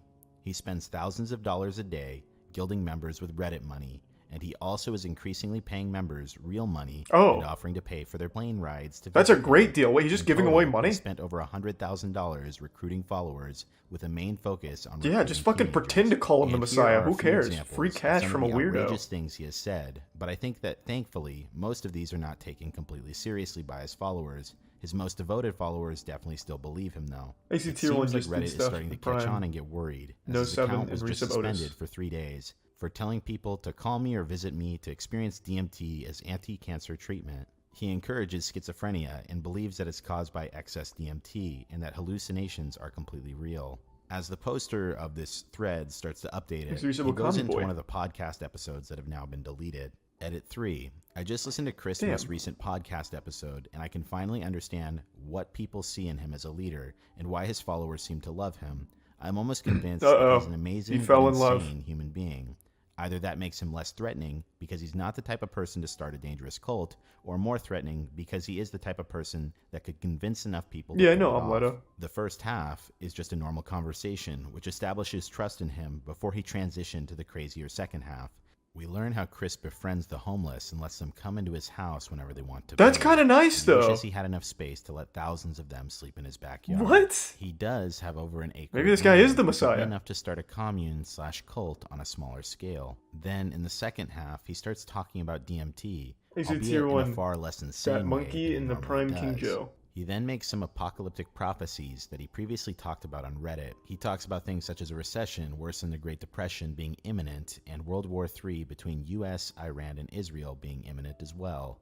However, he does say that those two things will actually be good for everyone except the rich. Next, he tells us what his ideal society looks like. He wants something beyond communism, where money is made illegal. It's not too big of a stretch to say that he might consider implementing such a society on a smaller scale. Money if is he gains illegal. enough devoted followers. Lastly, he talks about Wow. suicide. At first, he said he thinks the people who commit suicide go to a better place. Oh, wow. And are better off. Holy shit. This is obviously a very scary idea when you look at how common Thanks for the mass gift sub again, suicide Socks. is in cults. He seems to be aware of this as he quickly changes his tune to say that he really thinks that people who commit suicide have to start their life all over again, which would be boring. Overall, Holy there are shit. some Jonestown vibes, but mostly he just seems like an extremely moral, charitable, and crazy person. His followers fall in love with him for his morality Didn't and pop up charity, for me, Kaiser. missing Well, thank out you on the then if you crazy did, man. side, and that's where I think the danger lies. Alright, now, as I said previously, many of the links are dead. However, Interesting. going over to his website, we can in fact see many of the claims and the beliefs held by this guy, and they Thanks for still some stand Monster in the Shark and discovery Gunnabarf section in the of Prime website. Chronic. While it might be insane to think that many people even remotely entertain this guy, he made examples out of a few of his devoted followers. and even Jonestown paid is one for of the their most college, wild in some stories, cases yeah. up to $15,000. Whoa. As a result, many people sucked up to him in hopes of financial gain. But at the time, Reddit turned a blind eye as they were getting paid through the nose by this guy. I personally believe, as well as many other people, that most of his so-called followers were just in it for the Thanks sake for of I'm money. crazy in the And when there resub. stopped being handouts on a daily basis, almost all of his followers started to turn on him for not providing evidence of his claims. At first, some people were willing to be patient since Chris had never provided any proof towards his claims regarding DMT. He came from a scientific background and would constantly post about his upcoming research being published. However, that obviously Wait, never is this happened. Chris? This guy doesn't look like a dank memer at all. Looks like Tom Hanks in character. I thought it was gonna be a young guy. Cult leader my ass, Grandpa. At another point Ew. in time, one of Cantelmoism's main Give me back followers that got a Reddit restraining order gold. from Chris, which led to him getting doxxed. This led to death threats for leaving the group, and ultimately this situation was starting to spiral. Later on, death threats would flood into basically anyone critiquing the group. However, many people noticed that in many cases, Thanks it for was the just resub, Mo. Chris on an alternate account. In an effort to keep some of his followers on the hook without any financial incentives, Chris became desperate and would make alt accounts pretending to be news Exactly, outlets, witch stating doctor. that they were working on a story about his research. However, obviously people saw right through this. Up to this point, even the most devoted followers started to not be able to turn a blind eye towards his childish behavior. In many situations, he resorted to name-calling like a 5-year-old, and in other cases, he even Let me told read the one. person with cancer that he was an idiot. As a result, his own subreddit turned against him. It read the following: "This is a place for a very mentally ill man named Chris Cantelmo to post his craziness. Please get this man help and don't support him. He has no money left, no family left, and nothing good in his life." Damn, Chris, fucking blasted So that on your moves us own closer dank to meme. today, where around a month ago, this Reddit community as a whole has been banned. I can only imagine because Reddit wasn't getting paid off nearly as much. While Chris still remains online on his other platforms, he's still trying to recruit members in person, but his digital footprint still remains. I wanna check out Even that his channel. own Discord turned against him, and one of his top followers has now taken over. From an outsider like myself, looking at this entire situation, in my opinion, Thanks for the I resub, Mo. definitely see how this seems quite premeditated. I can see the angle a lot of people have mentioned Maybe regarding this guy MacGyver. being mentally ill as well. However, it seems like from the very beginning, this was calculated towards creating a cult. This guy comes from an educated background. He graduated from Yale. He set up a website. He targeted impressionable people, and he used one little sliver of attention and was vindictive towards anyone who didn't agree with his beliefs. Thankfully, however, the situation. Hey, thanks for the has been 10 new avoided subs to a again, large Syax. It's good degree. to see you tonight. Something Hope else you're I doing should well. note is that I Thank you also for believe to a generosity. certain extent Chris has been experiencing a degree of psychosis. Uh-oh. I don't believe this guy to be mentally stable due to the constant drug use. Here we had a guy with a great livelihood and a good life, and he was well off. Then, seemingly out of nowhere in the later years of his life, after being an atheist for 56 years, he becomes ultra-spiritual as a result of taking DMT and He other just wanted to drugs in start a excess. cult, man. He just did it the refers to wrong himself way. as a god, and all of his teachings should have point started to playing obvious Minecraft. delusions and psychosis. That being said, I don't think talking shit directly to this guy helps whatsoever. As a result, anyone watching this video, don't go harass this guy. His brain obviously processes information differently, and even though what he attempted to do was terrible, it won't stop him from continuing appreciate it, doing what he's Syaxis. doing. Thank you for the This guy generosity again. needs professional help. Instead, this video stands as something much more effective Thanks for for the the sub, Kaiser. situation than directly talking shit to him. At this point, if anyone comes across this rabbit hole or topic on the internet, they have a reference point to which they can understand how this group came to being and avoid it. With that being said, I thank you for joining me here today as we looked at Well, that was one of the actually kind weirdest of stories I've interesting. ever seen on Reddit. This is Barely Sociable. Have a great night. Is that true? Only one guy said this, but now I have to know. Did Chris Cantelmo actually kill himself because this video? I'm gonna look it up. I feel like I'm being lied to, but that would be horrible.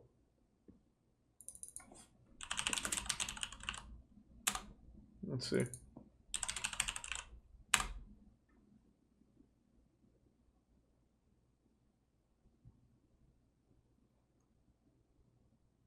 Oh my god.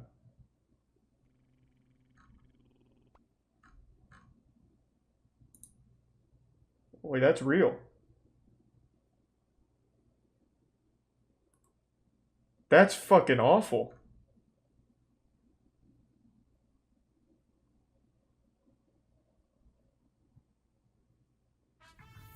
Jesus Christ.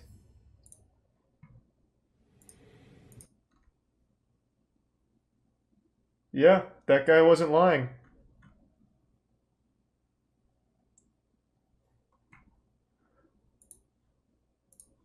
Wow. Well, that was a... Dubai is a parody of the 21st century. That's been getting recommended to me every day. I'm assuming that's the same for all of you then.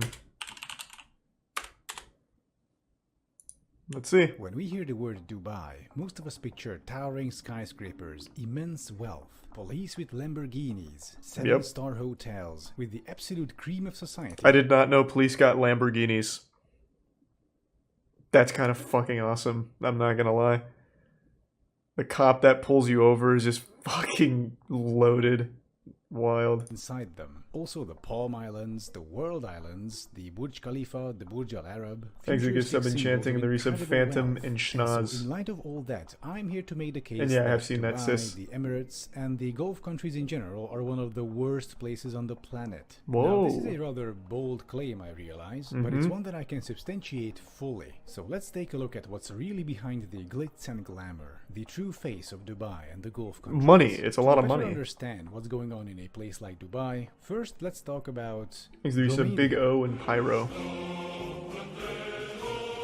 In the decades following World War II, Bucharest, the capital, came to face the same problem as many Eastern European capitals did at the time. As urbanization increased and huge residential areas were built out, the need arose for new, high-capacity public transportation. And so Nicolae Ceausescu, Here's a the tier 1 dictator second of goose. Romania back in the day, gave out the order to construct a metro line. And so the engineers created a line proposal and presented it to him. And then Ceausescu was like, no, I will design the route personally. And so the former seems nice. shoemaker assistant, who also called himself the genius of the Carpathians, I am not making this up, sat down and redesigned the entire metro line to have it run along the river. Have you seen Big O? underneath. I think so. Yes, along. But Nicolae Ceausescu's wife, Elena Ceausescu, a former textile factory worker, also got her fair share of planning. Reportedly, when the planners presented the final version of the metro line to the Ceausescu couple, Elena Ceausescu reportedly asked why the metro would stop inside the inner city at Piața Romana. And this all what kind ties of into factories Dubai? there are. The planners told her there aren't any factories, but there is the Bucharest University of Economics where there are lots of students. Hearing that, Elena Ceausescu reportedly said, "Students? They've gotten fat. They grew a belly. They should walk. No station at Romana. Let them walk." And so, since Nicolae Ceausescu added nothing to that and nobody else dared to oppose his wife, the station was axed from the plans. Damn, but of course, rough. everyone outside of the dictator power couple knew that this was fucking stupid. And so the engineers, having enough foresight, decided to build the station in secret, banking on the fact that they would need to build a station there anyway due to future public pressure. And they were correct. The end result was this ridiculous and dangerously narrow station, since the engineers couldn't build a normal station hall, since they had to disguise their little secret project as regular tunnel boring.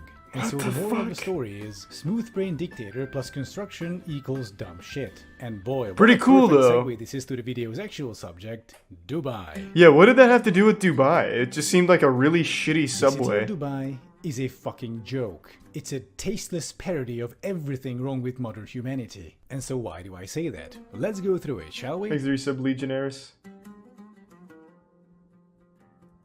Now, learning in more about my country. Are you from Dubai? I have already talked about the Burj Khalifa. It's a big dumb tower of glass and steel stuck in the middle of the desert, serving no other purpose than a petrodollar-fueled dick measuring contest. And the building even has its own poem about itself. Like seriously, how pretentious can you get? I am the life force of collective aspirations and the aesthetic union of many cultures. I see. Oh, this is so sweet though. What the hell is that noise? Oh no, it's the poop trucks. Yeah, did you know that the Burj Khalifa isn't connected to its sewage system? So every single day a huge line of poop trucks have to queue up next to the building and suck out all the poop. So it's like a fucking RV? Wait, are you... Why... What? Hold on, I have to fact check that. I'll just do septic trucks.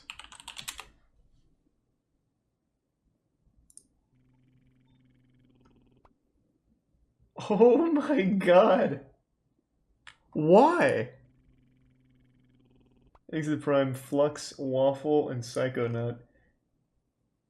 Yeah, they're transporting 7 million grams of shit a day.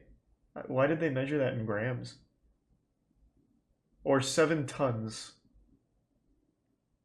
And that's only shit, that's not even pee-pee.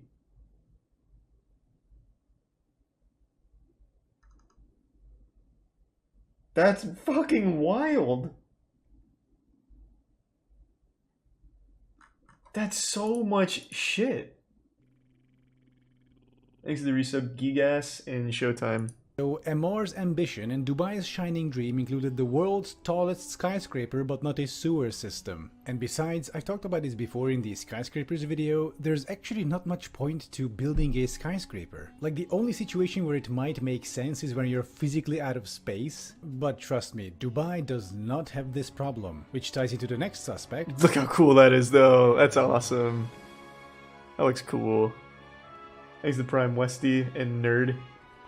Dubai's Palm Islands are the OG symbols of the city. The construction of the first one, the Palm Jumeirah, started in 2001, if you can believe that. And according to Google's satellite images, it's still not finished. It's still getting built out. And just for good measure, let's take a look at what they Nature is actually amazing. built here. Nature didn't make do this. nice They from made space, this. But what are they really, from up close and personal? These are man-made. Well, the stem is an 8-lane urban freeway, and the leaves are just individual suburban streets. Oh, and there's also a monorail in the middle. Oh, and between The Point and Nakheel Mall, there are no stations. So then, how do people living on the leaves get on this thing? Well, it's a rhetorical question, of course. Just like the real suburbs in America, this thing was built around cars. And the second palm, the Jebel Ali, will be more the same. And then there are the World Islands, of course, which are just a complex of tiny islands for the ultra-rich. We watched this one. And, oh my god, this looks outright post-apocalyptic. Thanks to resub, Little Lamb. Oh, and there's a third palm under construction if the two weren't enough. Oh, and by the way, the sand they use for the palms is not desert sand. They can't use it because the grains are too big. Instead, they have to get the sand from the seafloor. And they achieve this by sucking it up with these big tanker ships. And also annihilating acres of marine life in the process. Yeah, but it by looks the way, cool. These palm islands were built on top of natural coral reefs, which they just ended up basically burying. Oh, and according to NASA measurements, all these islands are sinking at a rate of 5 millimeters per year. Wow, not bad. By the way, have you heard about this thing called the rising sea levels? No.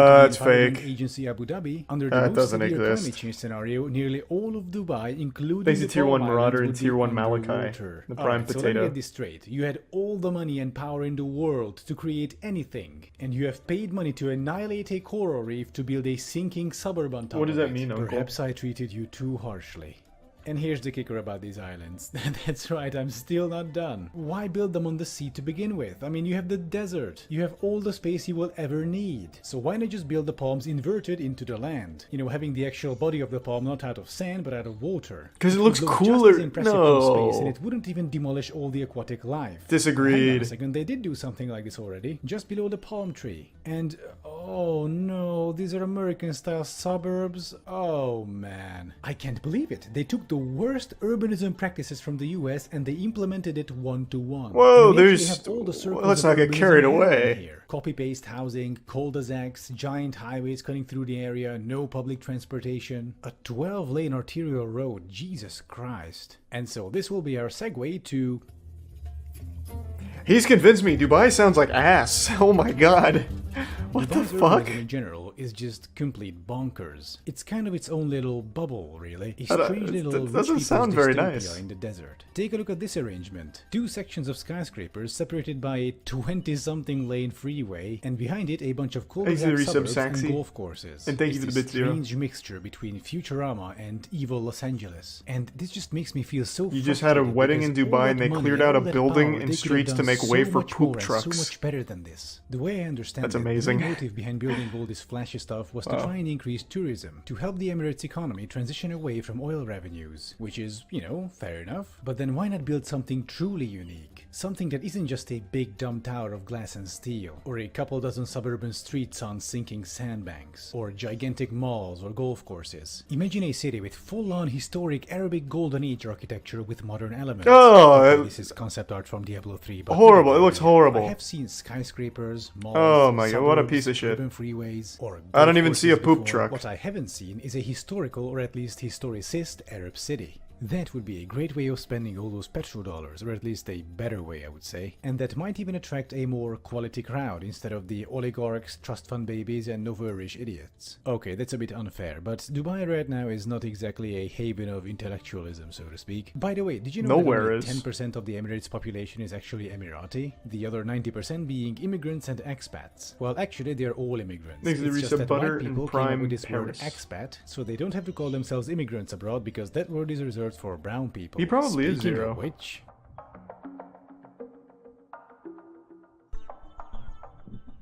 and this right here is my biggest problem with Dubai, the Emirates, and the Gulf states in general. All that luxury, wealth, and opulence you see all around you in Dubai. This rests video on is a full of mountain hidden stereotype and tragedies. hate. Poor people from third world countries What such do as you mean? India, Pakistan, and Bangladesh are Seems lured like in he's just by hating work on the- agencies promising the high city. wages and stable employment. People take loans from friends and family so they can cover the costs of their travel and work visa, usually more than $2,000, despite Emirati law requiring the companies to pay for those. Upon arrival, workers' passports are often confiscated, essentially trapping them inside the country. Workers are forced to work up to 12-hour shifts, up to 7 days a week, for $175 per month on Wow! average. Wage arrears are Big common, bucks. many workers not receiving money for months on end. To quote from a Human Rights Watch report, the impact on workers whose Nigga wages are Prime withheld for Larry, even 1 resub month Burger is very King. serious. They immediately fall into arrears on the debt they owe recruiting agencies in their home countries. They incur additional interest, and they are unable to send money home for their families who depend on their income earned in the Emirates. In some cases, the non-payment of wages means that workers do not have money to buy food or basic goods and end up borrowing money just to survive. The COVID epidemic only made things worse. That and the oil price crashing left many workers jobless. Is there some Consequently, many were kryptonite? abandoned by their former employers. They now spend their days in half-abandoned worker camps on the outskirts of the city. Only volunteers and their food donations standing between them and starvation. Jesus Christ. What does that mean? That's a Fed you just mentioned now, Charlie? What is it? I don't... What's that in reference to? That's a Fed. What are you talking about? I was gonna look something up though real quick. Thanks for the gift sub, Drifter. What is the average salary of Dubai? Because maybe $100 a month is good. Wow!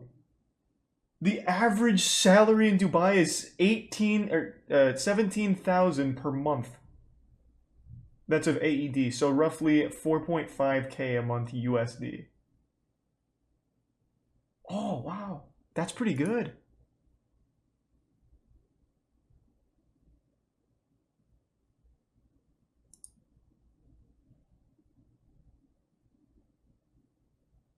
Not bad. That's just for like a normal entry-level job in Dubai. The average is roughly 4.5K USD a month, according to this report, which is AET International. But remember, stuff is kind of expensive there. True, yeah. What is the cost of living?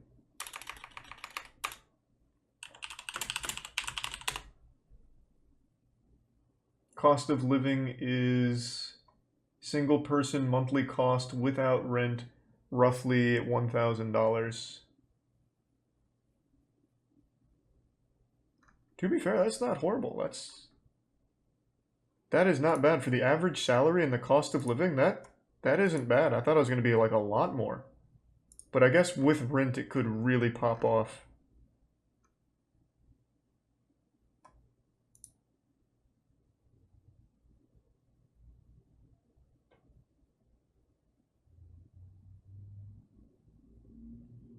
No, I didn't even see that Camino. It didn't come through for me, I don't think. Oh, you're right. I didn't see that. So they get that impounded and converted. That's a pretty cool fact. Dubai is such an interesting place. After watching this video, it seems like a place I would hate to live, though. If I have to wait for the poop truck to come around. And if it's sinking, doesn't sound optimal. Thanks to Resupplex. You gonna paint your nails like Ludwig? I didn't plan on painting them. And I can't click links mercenary. Just tell me what it is in the chat. A Guardian article quotes a construction worker called Hassan. He says, "Guests on and off visit Thanks to Fuego. but when nobody comes, we have to starve. We have nothing." All this just a few kilometers away from the 7-star hotels, the world's tallest skyscraper, the world's biggest mall, and the golf courses for rich foreigners. According to the estimates of the Commonwealth Human Rights Initiative, between 2012 and mid-2018, more than 10 Indian workers died in Gulf countries every single day. And these are just the Indians. In addition to that, a Jezebel article goes on to say that at least 2 Indians commit suicide every single week. Holy shit. A number, they say, that is simultaneously both shocking yet unsurprising. The They show photos of the accommodation the Tier workers 1 have to Phoenix. endure, unfit even for animals. A harsh contrast to Instagram's parallel universe. They call this system modern slavery, and I'm afraid they are correct. This and the previously mentioned issues, but especially this, is why I hate the Emirates and especially fucking hate Dubai. The city of Dubai is a fucking joke, one that's unusually cruel. It's a twisted parody of everything wrong with modern humanity. I'll leave you with a poem from Bertolt Brecht, written in Leave me with a Burj 1935, Khalifa poem. titled Questions from a Worker, who reads, "Who built Thebes of the 7 gates? In the books you will Thanks to read Prime names of Marsala. kings. Did the kings haul up the lumps of rock? And Babylon, many times demolished, who raised it up so many times? In what houses of gold glittering Lima did its builders live? Where, the evening that the Great Wall of China was finished, did the masons go? Great Rome is full of triumphal arches. Who erected them? Over whom did the Caesars triumph? Had Byzantium, much praised in song, only palaces for its inhabitants? Even in fabled Atlantis, the night that the ocean engulfed it, the drowning still cried out for their slaves. The young Alexander This is a conquered poem? India. Was he alone? Caesar defeated the Gauls. Did he not even have a cook with him? Philip of Spain wept when his armada went down. Was he the only one to weep? Frederick II won the 7 Years' War. Hey, thanks for the long time of watching, Who else won Cobb. it? Every page a victory. Who cooked the feast for the victors? Every 10 years a great man. Who paid the bill? So many reports, so many questions. Thanks to the Prime Alpha Jack. Thank you for That watching. wasn't a very cool I'm poem. sorry the video took such a dark turn in the end, but as I was looking up stuff for Dubai for the video, I kept encountering more and more just alarmingly fucked up information. Like, Jesus Christ. Anyway, thank you for watching once again, and please like That and was subscribe interesting. if you haven't already, and do... I didn't know anything about Dubai. And now I don't know anything about Dubai, but Marco repairs my VCR collection. I actually think I still have my VCR collection from when I was a kid. And by mine, I mean my parents. What am I looking for? Or VHS, not VCR, VHS, sorry. Come to watch my home video collections, recorder and player systems, VHS machine. Wow. That is my videotape recorder. That is, oh, I like that. But that Philips is not good. Alright, I'll take your word for it. It's probably fine though. Not good, but that is better. Salora, three cobbles. These things are giant, pretty fucking big. Finnish mark. Okay, that's probably enough VCRs, I think, but very impressive collection. Crazy dude swallows earbuds. Oh, it's Shoe Nice. Shoe Nice has got a pretty sad story. Well, I don't know if sad's necessarily the right word. Shoe Nice has got a story. It's not like a really good one. You play Madden, right? Yeah, I mean, you know me and Madden. I do love my football. Do a collab with Snoop. Yeah. Was that the offer, S-Fan? Is Snoop Dogg wanting you to play Madden, but you're not a huge fan? Passing it off to me? Earth's Most Wanted Hacker. Pretty interesting title. A storm is brewing in South Dakota. Sorry to get that. Southwest 1772, right. And it's moving swiftly into Minnesota, bringing with it rain. Thank you for that, By the Stone. I appreciate that. Thunder and wind. A mass exodus is taking place from one social media website to another. MySpace, that's that good shit. Some survivors left behind. Oh, anyone remember MySpace music? Bangers like Broken Side? Do we have any old MySpace veterans in here? Anyone remember these guys? Because this was the shit. I even made a Gears of War montage to the Get Crunk song. Yeah, this was popular music back in the day. But I think the one most people remember him for is this music video. They just don't make music like this anymore. I was actually thinking about them the other day. They made music all the way up until like 2019, if you can believe that. They're prompted to install a video player update. This unsuspecting computer is now a zombie. You are watching Disrupt. Congratulations, you won. Congratulations, you won. Congratulations. Yes. An antivirus company announces a discovery. Is it McAfee? God rest his soul. Typically, URLs are hosted on a single web server through a single internet protocol address.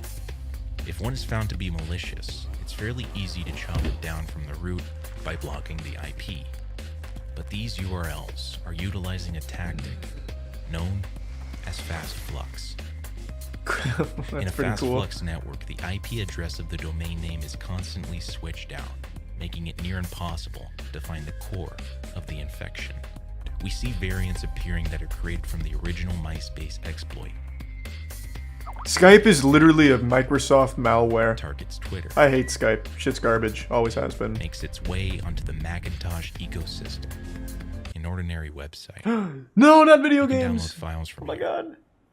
Kubeface covers the otherwise safe download button with an HTML iframe. This sends a PDF file to the user that, when opened, scans the computer. It's searching for a file transfer protocol. If found, it will send out a message to the other bots, who will subsequently use the exploited username and password to make a new home within its victim. Damn. What an asshole. Each newly infected host, the botnet grows larger, creating a decentralized, untraceable network that churns left, churns right, goes up, and goes down on the whim of whoever has the steering wheel. Oh my god!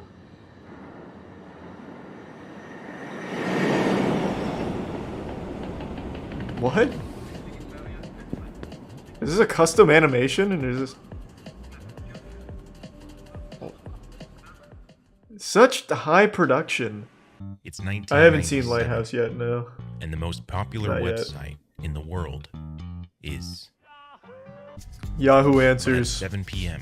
on Monday, December 8th, Yahoo is hijacked. The message reveals that the computer of every single person who's visited Yahoo in the past month has been infected with a worm. And on Christmas Day, in less than 3 weeks, the bomb will detonate and destroy millions of contaminated computer systems unless the hijackers' one demand is met. Anger erupts. Who the fuck is and Kevin? The following days, protests Let him out. break out on the streets across the United States. They set up camp outside federal courthouses, and from New York to California, people call into radio stations to cry out the phrase in real life and in video games. Anything else to say? Yeah. Free Kevin! So is the hacker just a memer? I'm guessing that's the conclusion. I'm not watching the Walton Files. That shit is not for me. It's just Five Nights at Freddy's fanfic. Kevin isn't a terrorist. He isn't a mafia boss, and he's not here because he wiretapped the NSA or blackmailed FBI agents. Authorities say he poses an even greater danger. Because with a single phone call, they say, he can dial into the NORAD and access the nuclear arsenal of the United States of America. The event of nuclear weapons changed. That's a huge oversight, Kevin might only be an then. innocent prankster. Or Kevin could be the world's most dangerous cyber terrorist. A man who has North America at his fingertips. To free or not to free? That is the question.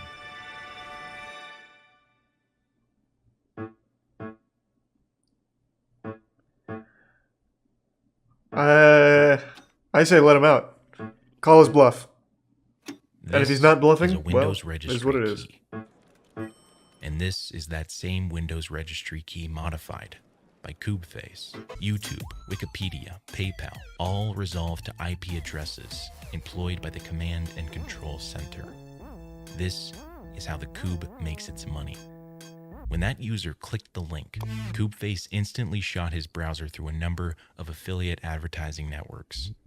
Very smart. Instead of the machine sending HTTP GET to Google, as it normally does, an infected machine sends HTTP GET to Kubeface, who responds with a list of affiliated links.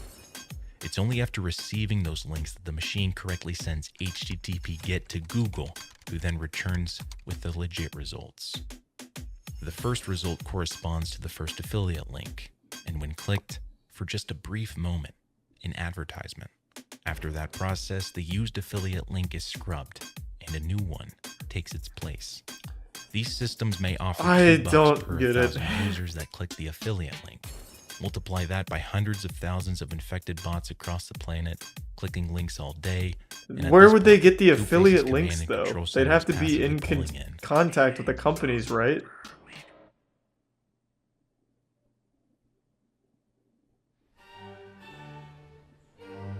Similar to the Google search, a response is sent to Kube's Command and Control Center. It responds with a list of antivirus software downloads, picks one, and displays it on the desktop. After the user pays, their PC remains infected, and Command and Control gets a paycheck. I've been scammed. We live in a world of bots. Toolbars really were awful. I'm a unicorn. Cleverbot's In the fucking beginning, great. Kubeface uses a small portion of manually created accounts to spread initially. Completely automated public Turing test to tell computers and humans apart. I had no idea Normally, that's what CAPTCHA it would be is. a That brick actually wall what it for an stands amateur for? bot program, but Kubeface has found a clever workaround. First, it sends the following command to Facebook. The login and password are encoded via an encrypted scheme that involves reading the letters, their corresponding AC values, and comparing that to a successive string of numbers Basically gives from 0 sub-username. to 1 to 2 to 3 to 4 to... Encrypted becomes unencrypted. Next, the site will ask for CAPTCHA. To circumvent this, the CAPTCHA This is my puzzle biggest mirrored to the complaint desktop about of Disrupt. any individual. They tell like 10 different stories without ever connecting them. Two things happen. So this has nothing to do Screen with is Kevin unlocked. now, right? and the CAPTCHA for the new minion is complete. I hate it. Coopface deploys It feels so fucking disjointed, and it makes it so hard to follow the story. No, it never came into play last time. It was literally 2 separate stories last time. As we should Dustin and the Prime becoming The dead. unraveling of Coopface is delivered through the very same websites it previously exploited. An Apache HTTP client is used to control files to and from a web server. Their names are cross-referenced with their respective social media accounts. And here, they posted their vacation pictures publicly. Facebook doxes their full names and pictures. They are dubbed Alibaba and 4. And now, in a rather anticlimactic peak, the Coopface command and control centers simply go offline. Okay, we got him, I guess. From that point on to our current day and age, Coopface's original command and control center has never been reactivated. Alibaba and 4 are off the grid. And the zombie army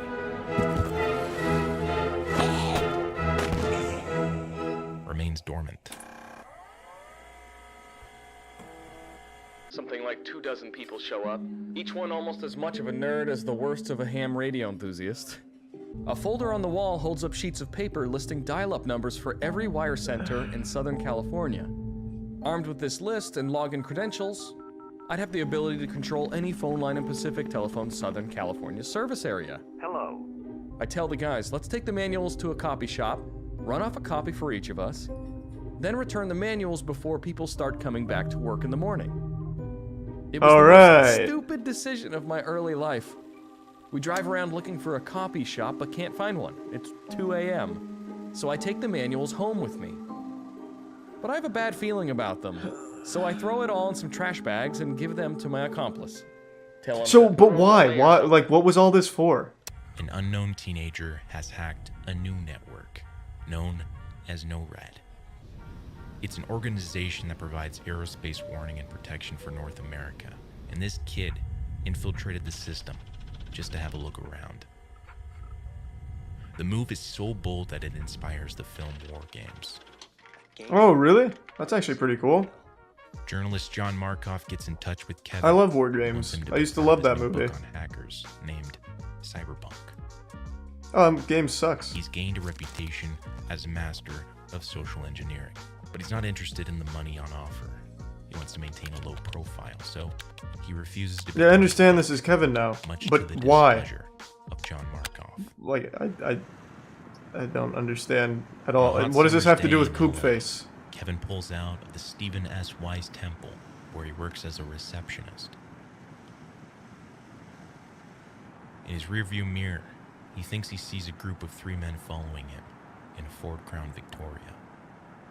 He pulls a U-turn, and sure enough, they do the same.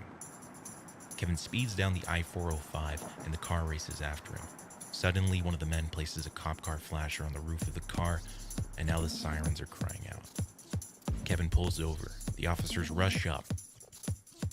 They scream. Kevin is dragged out, handcuffed. His car is ransacked, but there's no signs of any bomb. You're not gonna find it! By now, he's a veteran in deception. The judge agrees and orders that Kevin serve his sentence in a halfway house for those with compulsive disorder. Oh, he's hacking the court system. As he's listening to the ruling. He was arrested for tricking his way into a computer system, and now he deceives the judge into thinking that he's the victim of his own crimes. An idea appears. If he gets caught, he'll be sent to jail, but if he doesn't, then he'd have fooled the authorities right under their noses. Soon, he has all the passwords and credentials. Fooled them how? What? How does it? How did he fool them? Voicemails. What do you like? What? Run for 2 years. He loses 100 pounds. When he learns that how a criminal walks is the #1 way they're recognized, he puts pebbles in his shoes to change his stride. He uses over a dozen different names. His favorite is Eric Wise. He begins a crime spree that infiltrates the world's biggest companies, Nokia. The companies say the damage from the hacks totals. Kevin sips his coffee as he reads the paper, and suddenly, A chill passes down. What is he hacking though? Like what is he doing to those companies? Positions outside the house in California. They see their targets. So Kevin gets into Nokia, then what?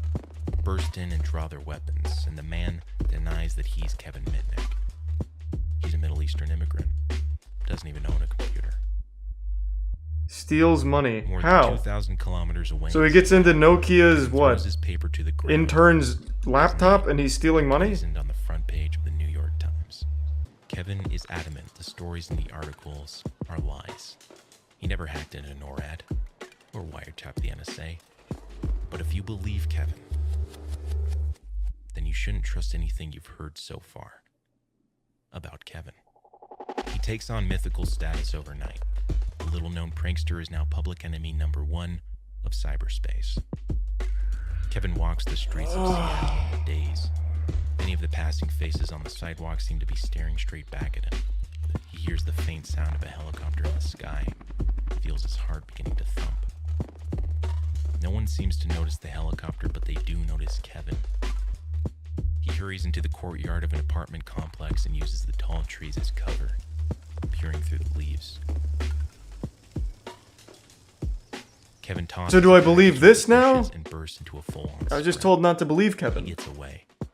It's so much style, like it's so high effort, but it cannot deliver an actual cohesive narrative. He's finalizing plans to leave for This is 2 in a row, 3 I think. And suddenly, like I love the style of these videos, but my fucking god, it can't tell a story. Your security technique will be defeated. Your technique is no good. to someone like him, the attack and subsequent taunts are an act of war. A man steps out onto his balcony in Raleigh, North Carolina. These aren't just stock images and shit, they have their own little custom animations they play. It's very high effort shit. The FBI agents take their But positions none of it outside the actually house. helps with the They story, see it's their just target sitting inside. random sentences that don't even fucking connect to each other. The agents burst in and draw their weapons, but find nothing. The man furiously denies that he's Kevin Mitnick. He's so convincing, the FBI agents are about to leave. But then, an agent notices an old ski jacket in the cupboard.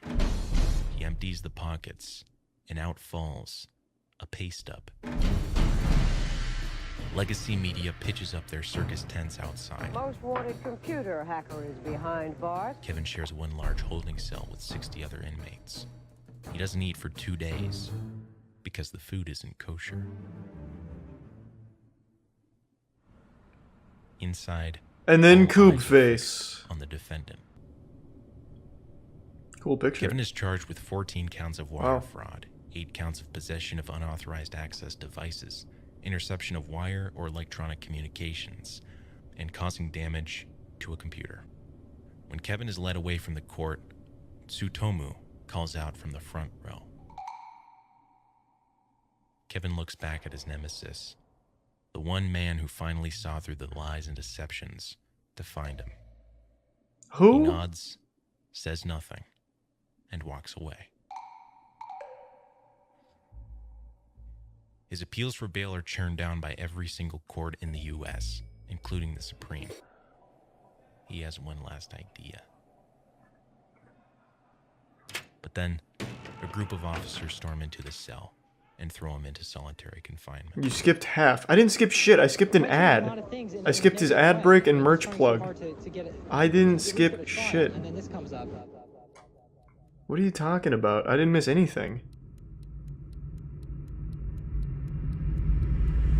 What a weird excuse. It's just a really fucking poorly constructed narrative. I don't get what's so confusing, I understand. Who's his nemesis? They just mentioned his nemesis like he was a huge part of the story, and that was the literal first time we heard of him. I'm assuming it's the guy who was spearheading the operation to find him. But that's just an assumption. So who is his nemesis then? Pop quiz. And why is he all of a sudden a central character to make a little animation about him?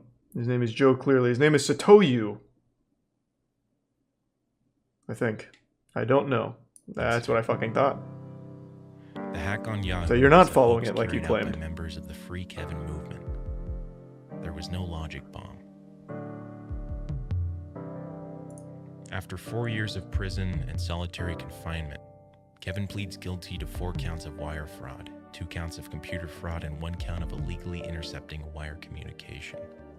I didn't think of the consequences when I was engaging in this behavior. I just did it. I'd copy the code, store it on a computer, and go right on to the next without even reading the code. Interesting. You know, and that's a complete different motivation of somebody who's really out for financial gain or a foreign country or a competitor trying to obtain, information like economic espionage, for instance. You know, I hate to suggest a waste of your talent, but as I listen to you, I think you'd make a great lawyer. Well, I don't know if you're convicted of a felony if they'd allow you to be admitted to the bar. Kevin Mitnick Hey, there's is some Metal released Gear. from prison after nearly 5 years. When Kevin was on his crime spree, his hacking exploits seemed like mythology to the outside world. But by the time the sun hits his face, the world needs his skills. So, soon after his release, he testifies before the Senate and advises on how to better protect computer systems from attacks. Alright, Kevin was freed. And then it all ties into Coob Face. So I really like Sleep, and the thing that I do like about Sleep is that it's an alternate reality. Nothing is impossible in Sleep. So where did Coob Face play into anything with Kevin's story? Or at all in this entire narrative? Where does that fit? It's just 2 separate stories. There's a Kevin story and there's a Coob Face story, and none of them really connect to each other other than Coob Face with the free Kevin meme. Like, I hate that. Like, if you're gonna make a video, like, this should be 2 separate things instead of convoluting and watering down this whole thing. They did that in the last one too. It makes it fucking impossible to follow the narrative, and it just seems all disjointed and everywhere. It makes no sense. It makes absolutely no fucking sense. It's such a shame. I really love the style of the channel. But they absolutely cannot fucking tell any story at all. It just gets so... The Redditor that vanished? Okay, wait, that sounds great.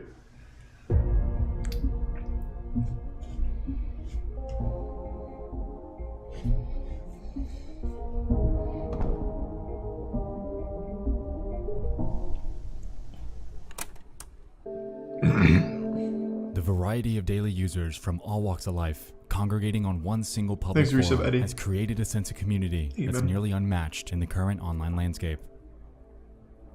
Because of this, the website's given us the ability to look into our fellow Redditors' post histories, giving us a small peek into the lives they live. Oftentimes, these are mostly mundane. However, if you do a bit of digging, you'll find some that stand anomalous, abandoned, and forever embedded within the corner they carved online. That's deep. In 2017, That's deep. a user named Flip made a post explaining that they're eager to try out a drug by the name of Datura. While the initial response was greatly against it, Flip ignored I the have advice no idea what and that did is. it What the anyway, fuck is that? creating disturbing update Here's a Prime comments 7. and leaving behind baffled onlookers that feared the worst had happened to them. This is the story of Flip. If it's bath salts, then he probably just went to Florida. He probably took Our that mystery shit begins and then on the immediately went to Rslash Florida to subreddit. get more. I solved the case right away.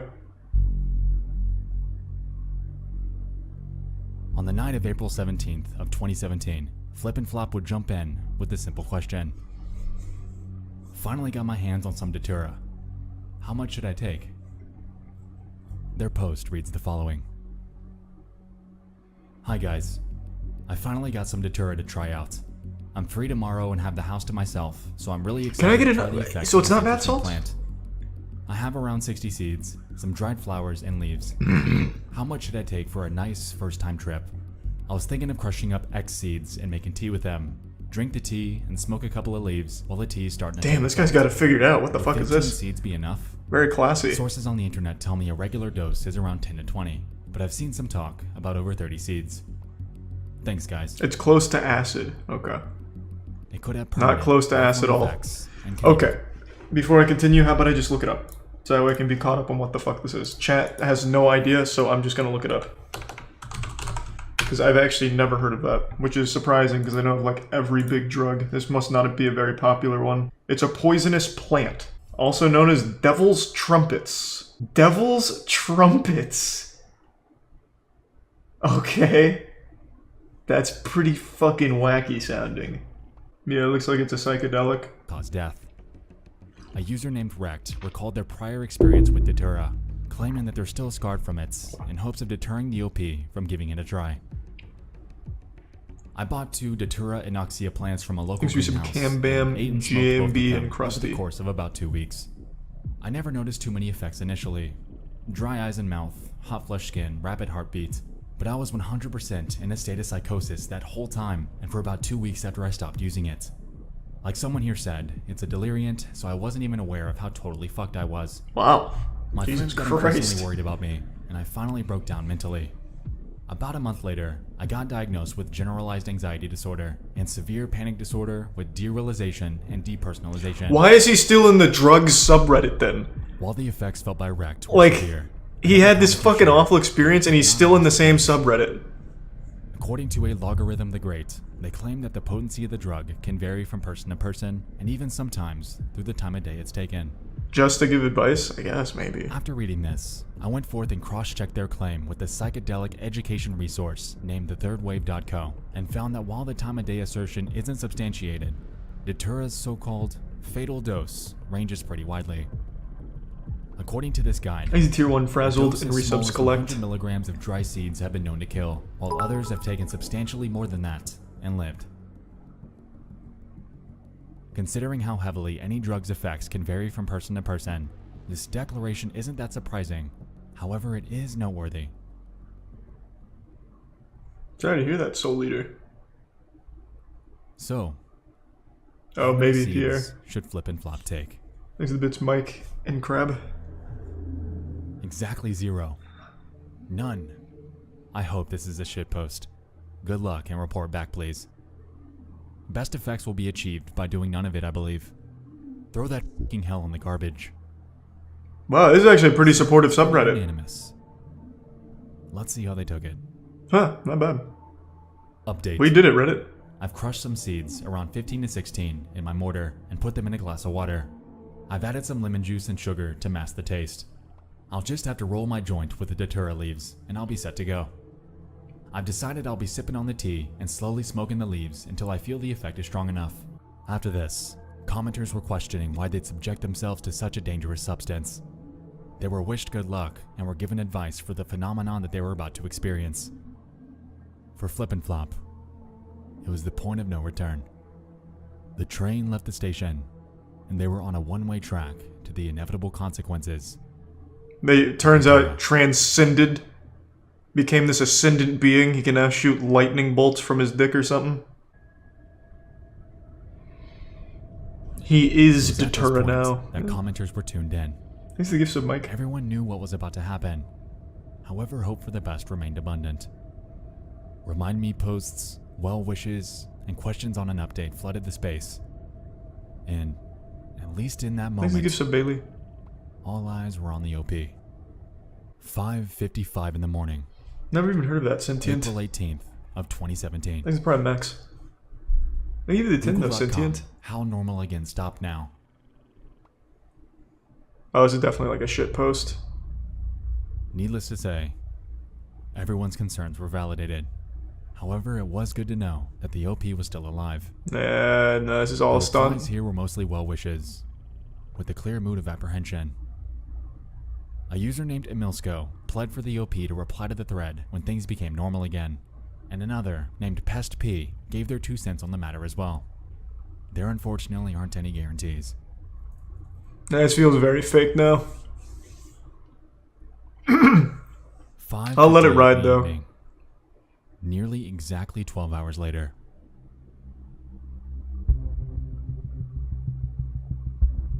He made a video game? Holy shit. He smoked so much What you're looking at Datura is that he a made a GIF game? posted by a Redditor named Nitris in the gaming subreddit. It's allegedly depicting mammoths in an accurate battle simulator. Yeah, they nailed that one. Well, I mean that's So why are we that's here? that's the joke. Okay. Well, because someone we know very well by this point made their way to this space Exhibits specifically. cuddle. Please, these big Jesus, dogs are Soul fighting. Eater. Not okay. Holy shit. It appears to me that Flip and Flop's trying to claim that, please, these big dogs are fighting. Not okay. With the big dogs, of course, being their interpretation of the mammoths in that GIF. If I'm It's being awful, honest, Soul Eater. it's safe to say that Flip and Flop's Doing discovery alright, of this Solaris. post likely didn't do them any favors. Depictions of an animal quite literally launching another one in the air while under the influence of something as unpredictable as Datura would probably mess me up pretty badly. I don't really believe any of this anymore. It just seems like a Redditor doing a stunt. Would never return. Their thread continued to rack up comments pleading for any sort of update. However, through all of this, fear remained abundant that the worst had happened. How does this go on for so much longer? How do you get like a conclusive answer to this?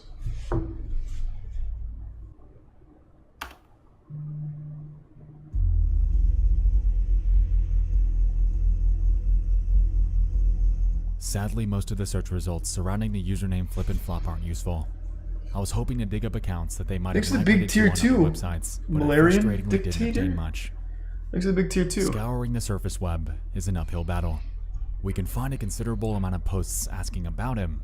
However, concrete answers to that are non-existent.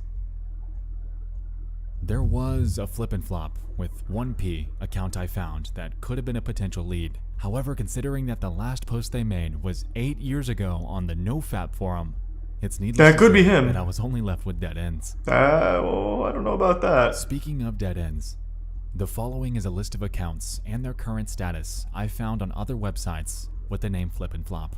Imager, dead. Facebook, dead. Oh, I can feel StumbleUpon, shit coming on. Dead. PhotoBucket, dead. Reddit, dead. Hey, threw some pyro. Closemaster, doesn't work. Taringa.net, dead. Babyblog.ru. What? This is getting weird, but dead. I'm sure you get the picture by this point. The name is surprisingly common, and the results increase tenfold once you factor in the other spelling of Flip and Flop. Brute forcing our way into tracking this person down is only going to result in wasted time and a massive headache. Maybe, so really. I'm going Thanks to for the pause five. my search here and pivot my focus towards the actual drug he took because my curiosity's peaked. Does he? What even is Does he Datura? take it?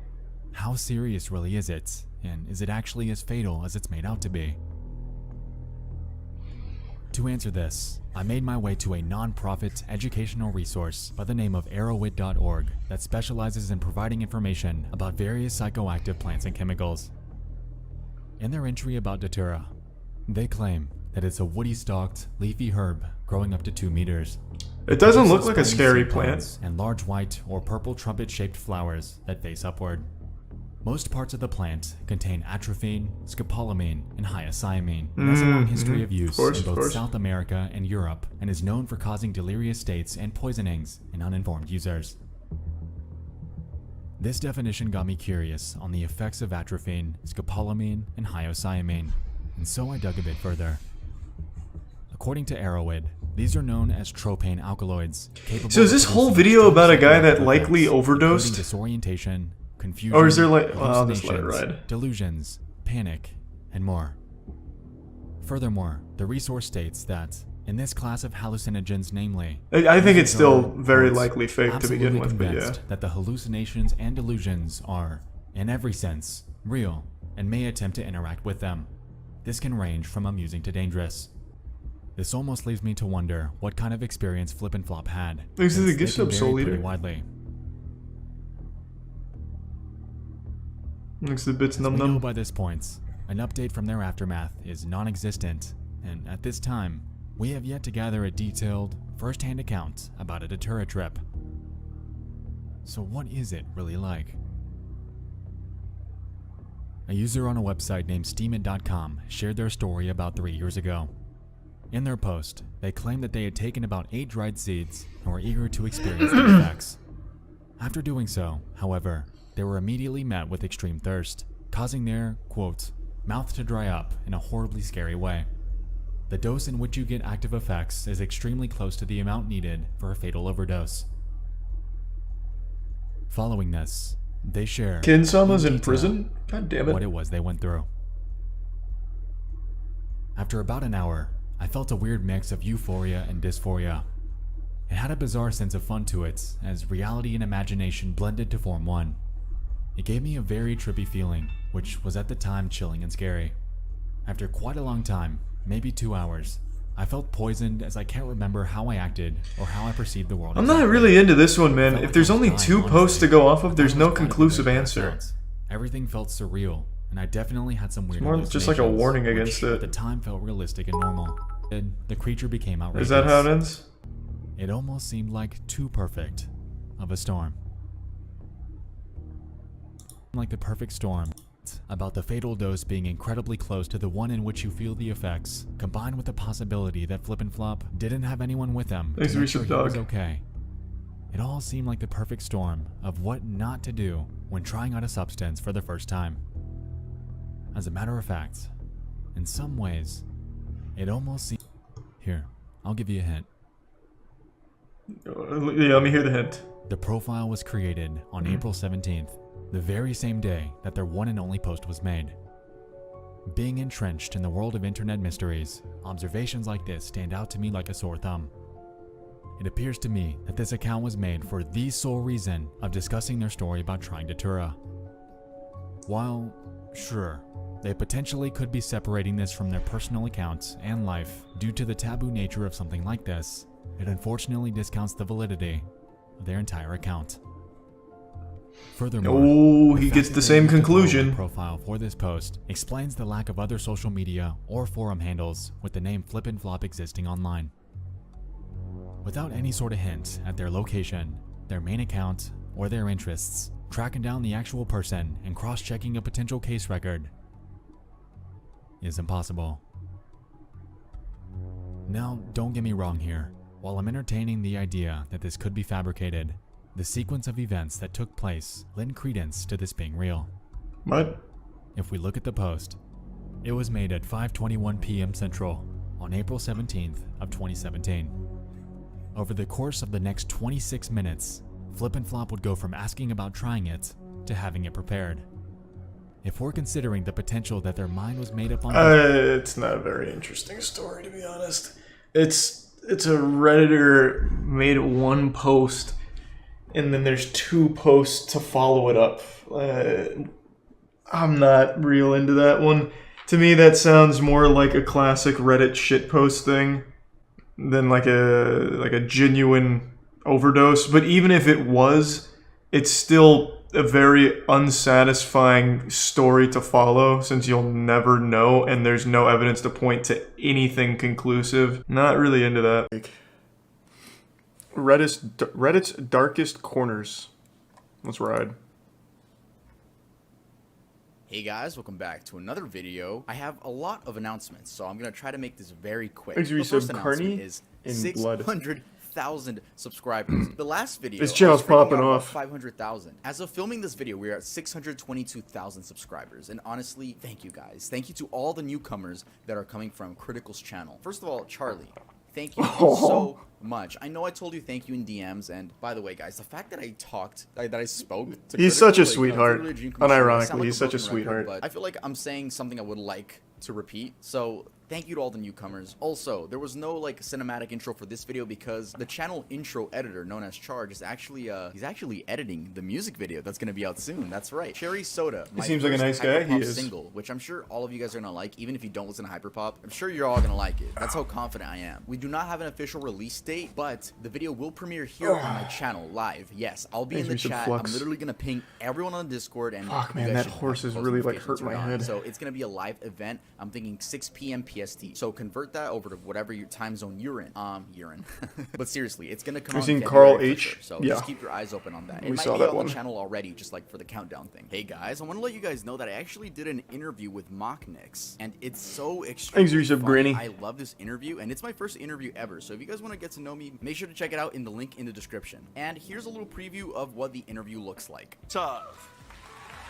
Reminds me of Comedy Night. Guys, Mocknix is pushing P. Turn off that fucking sign. All bros, hit me up. Hit me the Get this man a collab with 100 Gex. Do they still make music? You could be right there.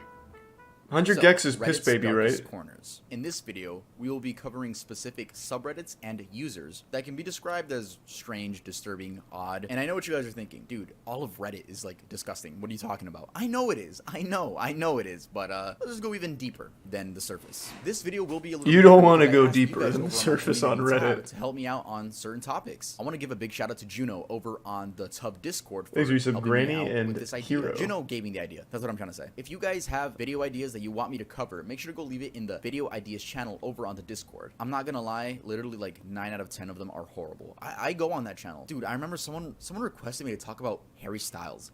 Like, what do you want me to say? The dark side of Harry Styles? Like, no. Harry Styles has So, probably got okay, some here's my fucked up official shit in his subreddit. People past. say my intros are long. Okay, if they're long, literally skip to where the video starts. That's why I leave chapters in my videos, okay? So, Does he? skip, I don't care. Anyway, let's get started with the video. Oh, that's cute. r/Jizzy cards. Jizzy cards. 37 members. Oh boy, we're starting off strong with this one. Okay, r/Jizzy cards. If you had to take a guess of what that even meant, go ahead, take a guess. Alright, I bet I can nail this. I would imagine it's people doing cum tributes on old video game cartridges. I would say it's people that like, I love Ocarina of Time so much, here's the N64 cartridge. Just fucking blast it. That would be my guess. Certain you wouldn't have guessed men ejaculating onto video game cartridges and But I did. I fucking did. discs for fun. Yeah. Yep, pretty but I much. did. There's only I know these communities so fucking well. I've never heard of Jizzy carts. I know this shit so well. Because there's other communities like this. Like I mentioned cum tributes. This is huge for like figurines. It's like U2's. U2's has their own cum tribute community where people will get U2's of their favorite YouTuber or whatever and they'll literally just cum on it. They'll put it in jars and shit. Yeah, it's huge. It's fucking huge. So I knew right away Jizzy carts had to be video game related. I bet most people go to like shopping carts or something of cum, but I fucking knew exactly where this was gonna go. Thanks for the anonymous 5 gift subs, man, and the 10 gift subs, huge ass Marcus. You guys like mods at Jizzy carts or something? Yeah, hey, fuck yeah, keep up the good work, and thank you for the generosity. 15 posts, and the subreddit was created in 2012. The most recent image was posted 3 years ago. It's safe to say that this subreddit is dead. The images consisted of 3 different accounts, but who's to say it wasn't just one person with 2 other alt accounts? The comments mainly consist of people questioning the existence of the subreddit and, requests? The main user posting these images goes Oh, by- I want to read the request. What did he want? If it wasn't Donkey Kong 64, they fucked up. That's a cool cartridge. Oh, better yet, Majora's Mask. That had the holographic. Good to see a rareware game being humiliated like this. I would shoot a load on Conker's Bad Fur Day, but I'm low on money at the moment. It costs nothing to ejaculate. Unless you have to put like a quarter in like a jar at your house like for every time you sin. I don't know what you mean. I guess like he has to buy the game. The main user posting these images goes by ISVP7, and by clicking on this account, we can see he's still active. By the way, just by browsing this account, Ball and I got Hill. like 5 other strange subreddits that are in this video, so shout out to ISVP7. User snapped fingers. All credit to Eudoxia Mystery's video on this. He made a 25-minute detailed Thanks to video. the bit Solus please and the subscribe Prime to him. He's Skelly. almost at 100,000 subscribers, and honestly, he deserves a lot more. So make sure to subscribe to Eudoxia Mysteries. Anyway, this is a case of a missing or dead Redditor. I obviously can't cover everything in this video because I'm covering these things in a very broad manner just because it's a list video. This story begins with the user claiming that they can see things that aren't actually there, like paranormal things, and that they were told by experts on Discord that they have to make a sacrifice. Experts a on significant part of Discord, huh? themselves, in order for the interdimensional beings to leave them alone. Discord experts? Like...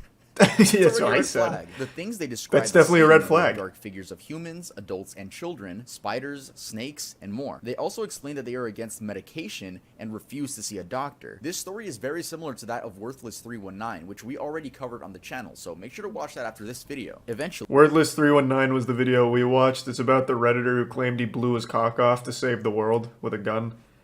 I'm pretty sure it was all a hoax. I looked into it further after the stream. I'm almost 100% sure that was all just a big, like, ooh, so edgy kind of thing. The pictures weren't even of, like, a dick that had been shot by a gun. It was just more of, like, a really deformed, weird wiener. I don't know how to describe it.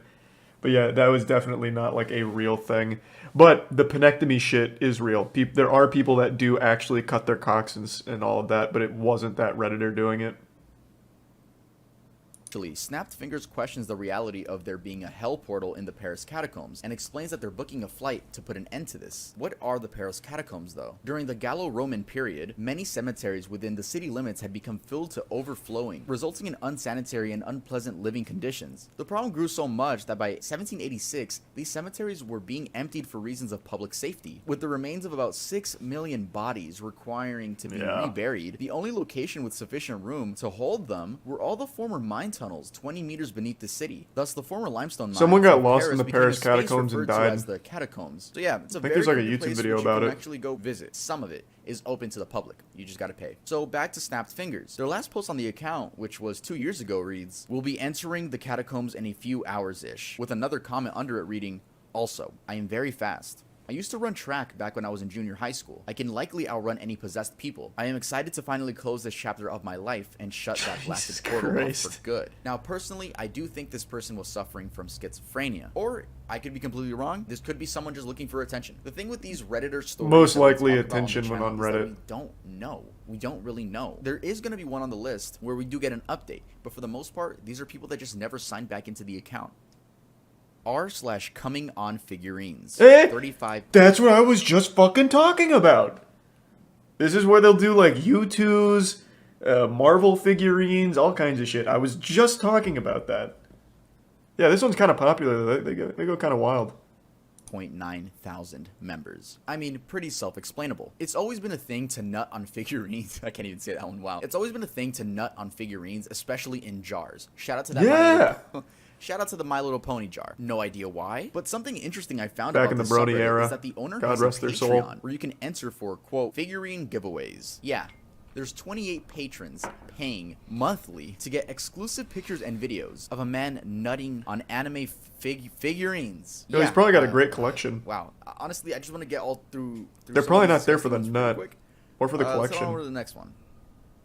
r/inbreeding, 25.5 thousand members. When just fucking your family isn't enough. Their Okay. description reads, subreddit for posts about adult inbreeding, real or fantasy, porn or stories. AMA questions and answers. Jesus If Christ. it's inbreeding related. Makes Post his tier it 1 here. play it Personal safe. experiences are encouraged and supported. The post consists of a lot of people's stories, and honestly, I can't tell if they're real or just fantasy. When loading up the subreddit, we can see that this community is quarantined. When a subreddit is quarantined, it means that it's dedicated to shocking or highly Hey, offensive Resub, you- content, and you must be logged in order to access it. So basically, like a shadow ban. And here's a strange comment I found. Well, the whole subreddit is more than strange, but again, I don't know if these people are telling the truth or just having some crazy fantasy roleplay. Congrats, that's awesome. My mom and I are currently both pregnant with my dad's babies, and that's awesome. Here's another comment that I found, and it comes Probably from the not real. perspective of a daughter that's dating her father. My current status is mostly a girlfriend, but he still sees me as a daughter often. I'll get scolded if I'm not careful enough, and sometimes that's a turn off for me. Lol. Rarely he uses the phrase, "because I'm your father, Christy," and we end up fighting. Fortunately for me, he's very sweet and caring, and he knows me very well, and he even hates the thought of hurting me, so he always makes up with me the same day.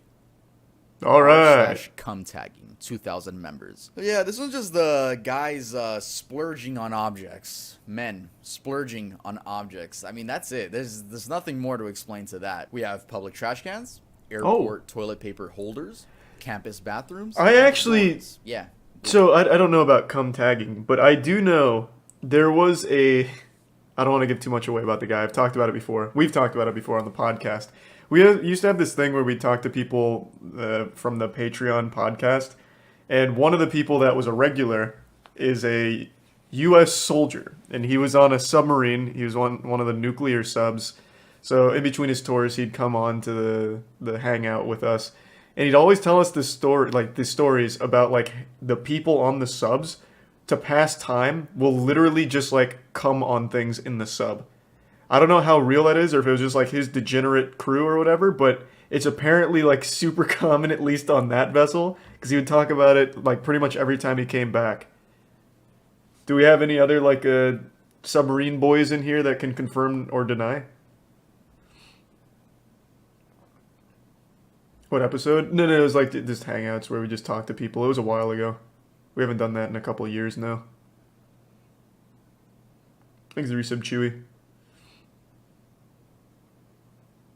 I heard living on those is fucking horrible. Oh, it sounds absolutely miserable. Yeah, it sounds true.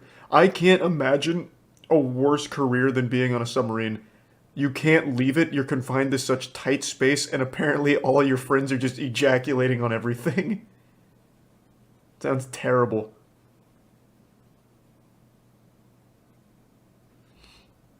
My dad was on one, but I'm not going to ask him. Why? I hit him with that, hey, Pop Pop, you ever come on the sub? Thanks to the resub, Turbo.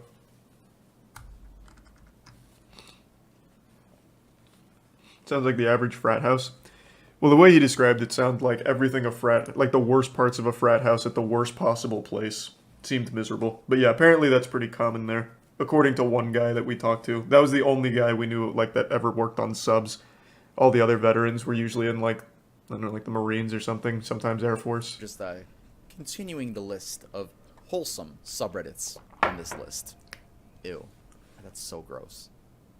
Women hating subreddits. I used to give some cheese. It's not women hating the subreddits, but it's women hate. Men that hate women. I found a lot of subreddits that are now archived. They don't exist anymore, right? But we have r/beating women. We have r/r-wording women. Jesus Christ. Hate women. We have r/just r-word.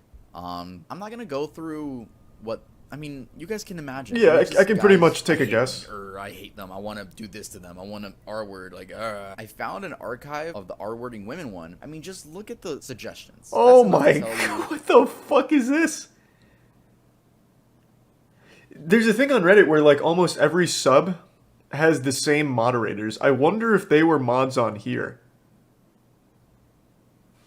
I imagine at least one or two of them were. There's only like 100 mods on all of Reddit, and they happen to mod every other subreddit on that fucking site. Like, there's some mods that are literally a power mod of 100 other different subreddits. Like, Reddit was a crazy place back then, and still is, but it was just a lot less monitored. r/iBletch, 228,000 members. iBletch is one of the more popular ones on this subreddit, especially if you're into gore and just disturbing things in general. I wouldn't use the word mainstream because we're going to talk about another subreddit that has like millions of members, but definitely more popular. It's ironic that this is one of the more popular ones because you can argue it has the worst stuff imaginable. r/iBletch became one of the main subreddits to visit for gore, especially when r/gore and r/watch people die. Oh, I actually remember when they did that. Why isn't this one taken down? According to some users, this subreddit is completely banned in some countries. However, I do not know which ones. Yeah, I have nothing more to add to this. I don't know what else to say about it. It's pretty gross though, so a little warning if you guys want to head over there. Was that first one Tub Girl? I didn't read it. Pissers Gone Wild. 1.2 thousand members. We fuck shit up. This community is for the dedicated sink pissers who want to take their game to the next level. Fuck yeah, finally. 2019. This is a subreddit dedicated to people peeing in sinks. Finally, my kind of people. Is pointless at this point. We're my brethren. Reddit. Peeing in your sink, weird, but okay. I mean, you're not harming anyone, right? But these people go out of their way to sometimes pee in public sinks or their friends' bathrooms. Yeah, it's get pranked. To walk into your local retail store or a neighbor's house, a friend's house, walk into the bathroom and record yourself peeing in their sink, hoping that no one walks in, with captions like, fuck it, not my sink, cleaning out the neighbor's sink, and always better in a public sink. I think it's safe to say that the members of this server are not in the right headspace. And I'm sure some of them are going to watch this. My videos get very popular now, and if I'm offending any of you, I'm sorry. I don't want any of you to fucking pull up to my house and start peeing in my sink. True, you don't want to fuck with the sink pissers. It's not like I have a piss kink or anything. I don't. I mean, imagine going to a friend's house and then thinking, oh boy, I can't wait to take a piss in their sink and record it for I'm sure everyone's pissed in a sink at least once in their life. Like, let's not mince words. Make sure to leave a like, and if you're not subscribed, make sure to subscribe. We've all been 2 or 3 Bud Lights deep, 19 years old, and an extremely sad story. It's a little wacky. Last words. His account has since been deleted, but I'll be using screenshots that I found from a YouTube video, so all my sources will be linked down in the description. This user would make extremely depressing posts on multiple subreddits. I'll read some so you guys get the idea of what this person was battling. I'm just struggling to understand the meaning behind enjoying life. If it's just gonna end at some point, either abruptly with no warning, young, or slowly and humiliatingly with old age. What is a hug supposed to feel like? I'm genuinely considering just for the small chance that it will allow me to start life over. Further on, he goes to explain that he has a facial deformity due to his mother smoking while he was in her stomach, so while she was pregnant. He describes regretting pursuing engineering and is really going to go through with taking his own life. Then we get this Yeah, post. that's sad. I lose. I am 25 years old. I have a degree. I have been actively searching for a job for half a year now, getting absolutely nowhere. I am a virgin despite efforts to not be one. I am poor. I live in the cheapest student dormitory in the city. All my flatmates are filthy and I don't feel comfortable in my own home. I may get kicked out any day at short notice once they discover I'm not Aw. a student anymore. I have no friends. My family has excommunicated me. I am born with a malformed face. This isn't exaggeration or drama.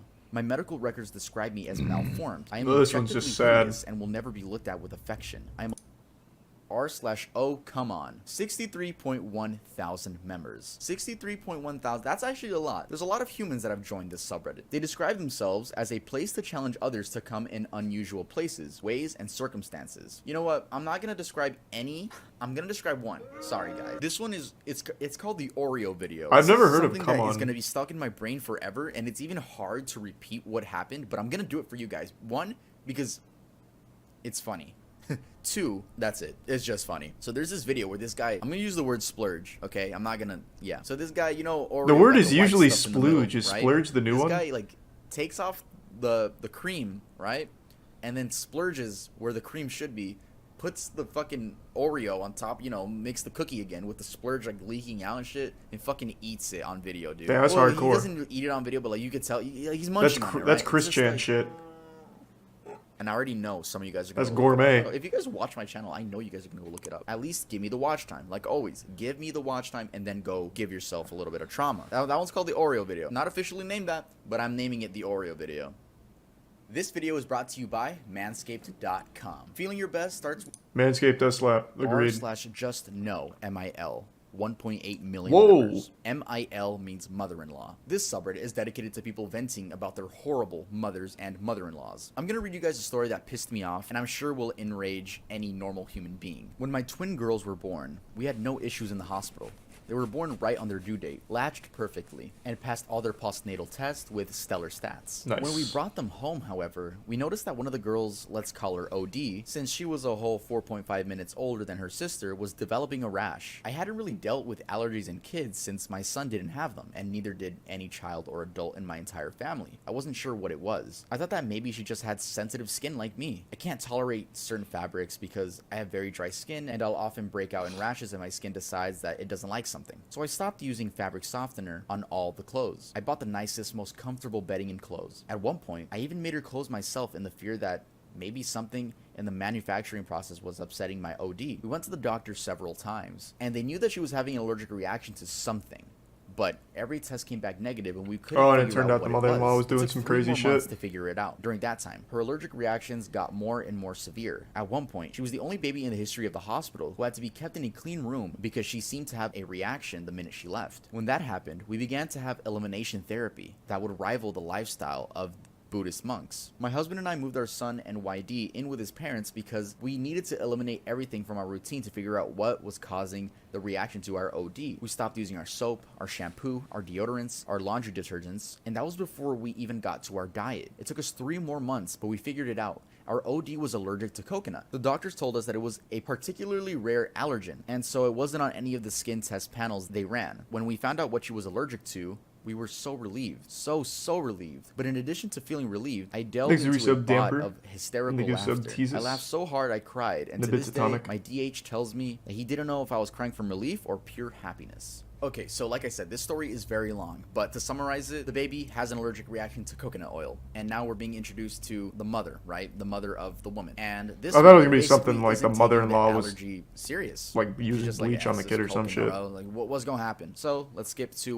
where the grandmother is taking care of the baby. My mother had put coconut oil in both my daughter's hairs when they were playing the previous day before bed. The girls loved it when my mom did their hair, and so they asked for braids, and my mom was doing their hair. She put coconut oil in both their hair because it would make for smoother braids. According to my son, OD started to get a little dizzy and itchy when my mom Jesus was doing Christ. her hair, so my mom gave her some kids Benadryl, which made her sleepy. Since it was close to bedtime anyways, the kids went to bed. Giving her Benadryl was something we did whenever she had a mild reaction, since it usually meant she accidentally came across some coconut. from a secondary source. We also showered her head to toe immediately to erase any lingering traces of it. My mother simply gave her some Benadryl and kept the coconut oil in her hair and put her to fucking sleep. The Benadryl made her sleepy and unable to wake up or be conscious enough to wake up her brother or cry. She vomited in her sleep and the rash spread all over. Her little body was swollen to twice the well, that was size. sad. She had asphyxiated in her sleep. She died painfully and slowly in the early hours of the morning. My mother was never arrested.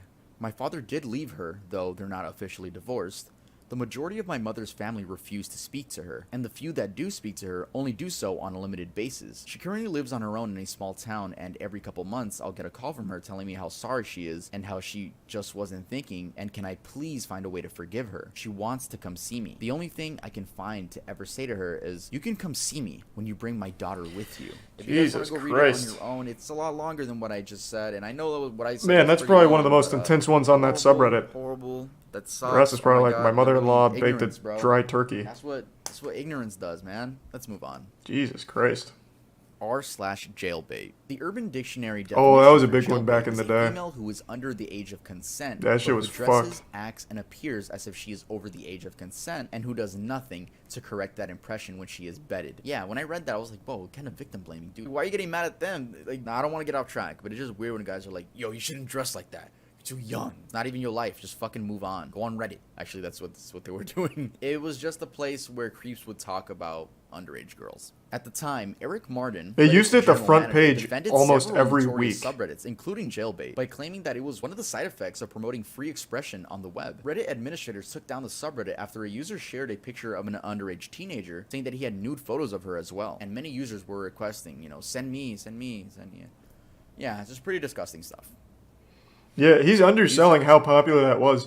Back when I first found Reddit, I would have been, what, a junior in high school? Jailbait was usually on the front page. That was a massive fucking subreddit. That would, what year would that have been? 2011-ish? It was fucking crazy. Yeah, and that was like, for some reason on Reddit, that like was totally normal. And I remember someone made a big hoopla. I don't remember, it might have been our atheism, to be honest, because that was also huge then. Someone made like a huge hoopla, like, why the fuck are we just allowing like open pedophiles on the site? Like, super transparent. And they're like, no, jailbait's fine. Jailbait's good for Reddit, actually. And it was like a huge controversy when people were like, we need to get jailbait the fuck out of here. But they fought tooth and nail. That was on there for a long time. Like a really long time. Much longer than you'd expect. Spontaneous H. This is That's the story Twitter of now. a Redditor who documented Okay, I himself guess. injecting heroin. I'll read the main posts. I did heroin yesterday. I am not a drug user and have never done anything besides pot back when I was a teen. Ask me anything. This is a little long. I've never been a drug user. I drink once in a while and smoked pot years ago back when I was a teen in high school a few times, and that's it. I'm 24 now, have a master's, and a well-paying This one's full-time fake. job. Yesterday, I was Usually walking the through personal Washington stories Square are. Park, where I pass every day, and there are always people looking to sell drugs. Not in the park anymore due to the cameras, but it is well known you can meet a dealer and do the transaction elsewhere these Thanks, days. Reset. They Damper usually and don't Prime solicit drugs Sebi. to you unless you stop to stand around near one of them for some reason or look like you're looking for something. Yesterday, I happened to stop by a row of benches to check some messages on my phone when a dealer on the bench to my right asked me if I need anything. My life has been pretty boring the last few years, and I felt like I haven't really lived, taken any risks, or done anything crazy. So I figured, what the hell? Maybe I'll buy some pot. It's been a while. I said yeah, and after asking me several times if I'm a cop, he gives me his number and tells me to meet him at a fast food place several blocks away, and he will, quote, hook me up. Sleep I was well, blown away by man. the power of this drug and how orgasmic it felt. I never understood why people did drugs before and got so hooked on them, but now I see why. I have the urge to do it again, but I will resist and not do it, at least not for a long time. I understand the addiction potential and how someone could easily tear apart their lives with this stuff. Heroin is pure powdered pleasure. I actually feel proud of myself for having the balls to do something this crazy, and I feel like it was a valuable life experience and my window into another world and part of society. I'll never forget the day I did heroin. Now, ask me anything. 2 weeks ago, I tried heroin once for fun and made an AMA. I have been using since and shot up for the first time today. No. AMA. Wednesday night update. Fucking, I'm still withdrawing, throwing up, and sweating out gallons of sweat. I really want to use and relapse right now. I know I shouldn't.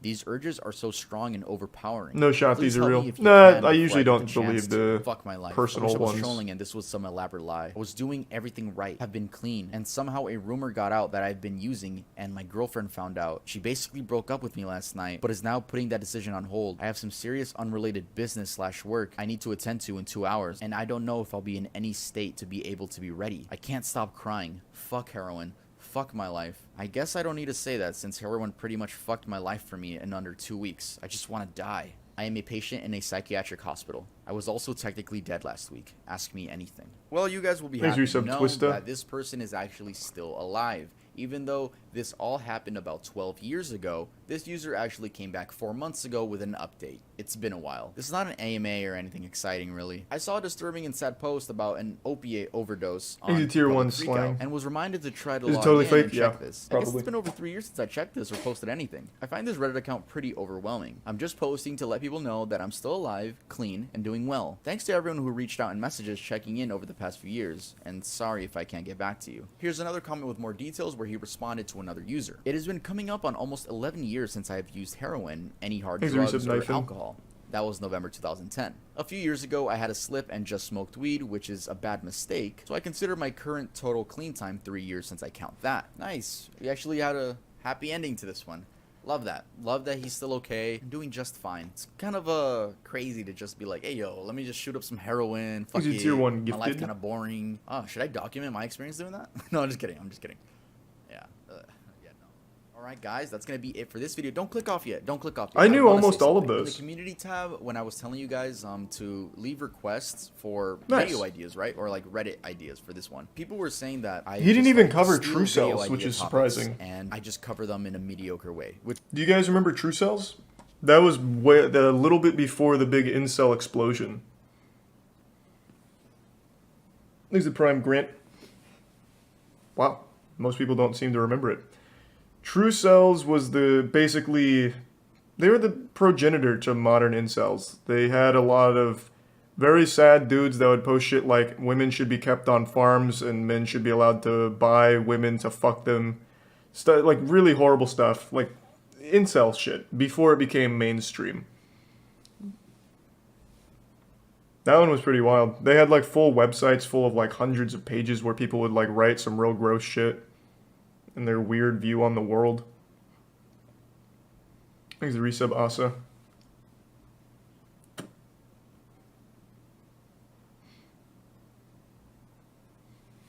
Pre or post Elliot Rogers? Fuck, I'd have to really think. I'm not sure. I think it was post because I vaguely remember that one of the websites had Elliot Rogers like their poster child. So I'm thinking it was post Elliot Rogers. Yeah, it was fucked. Thanks to the voice crack, the resub Shoof and Cypher.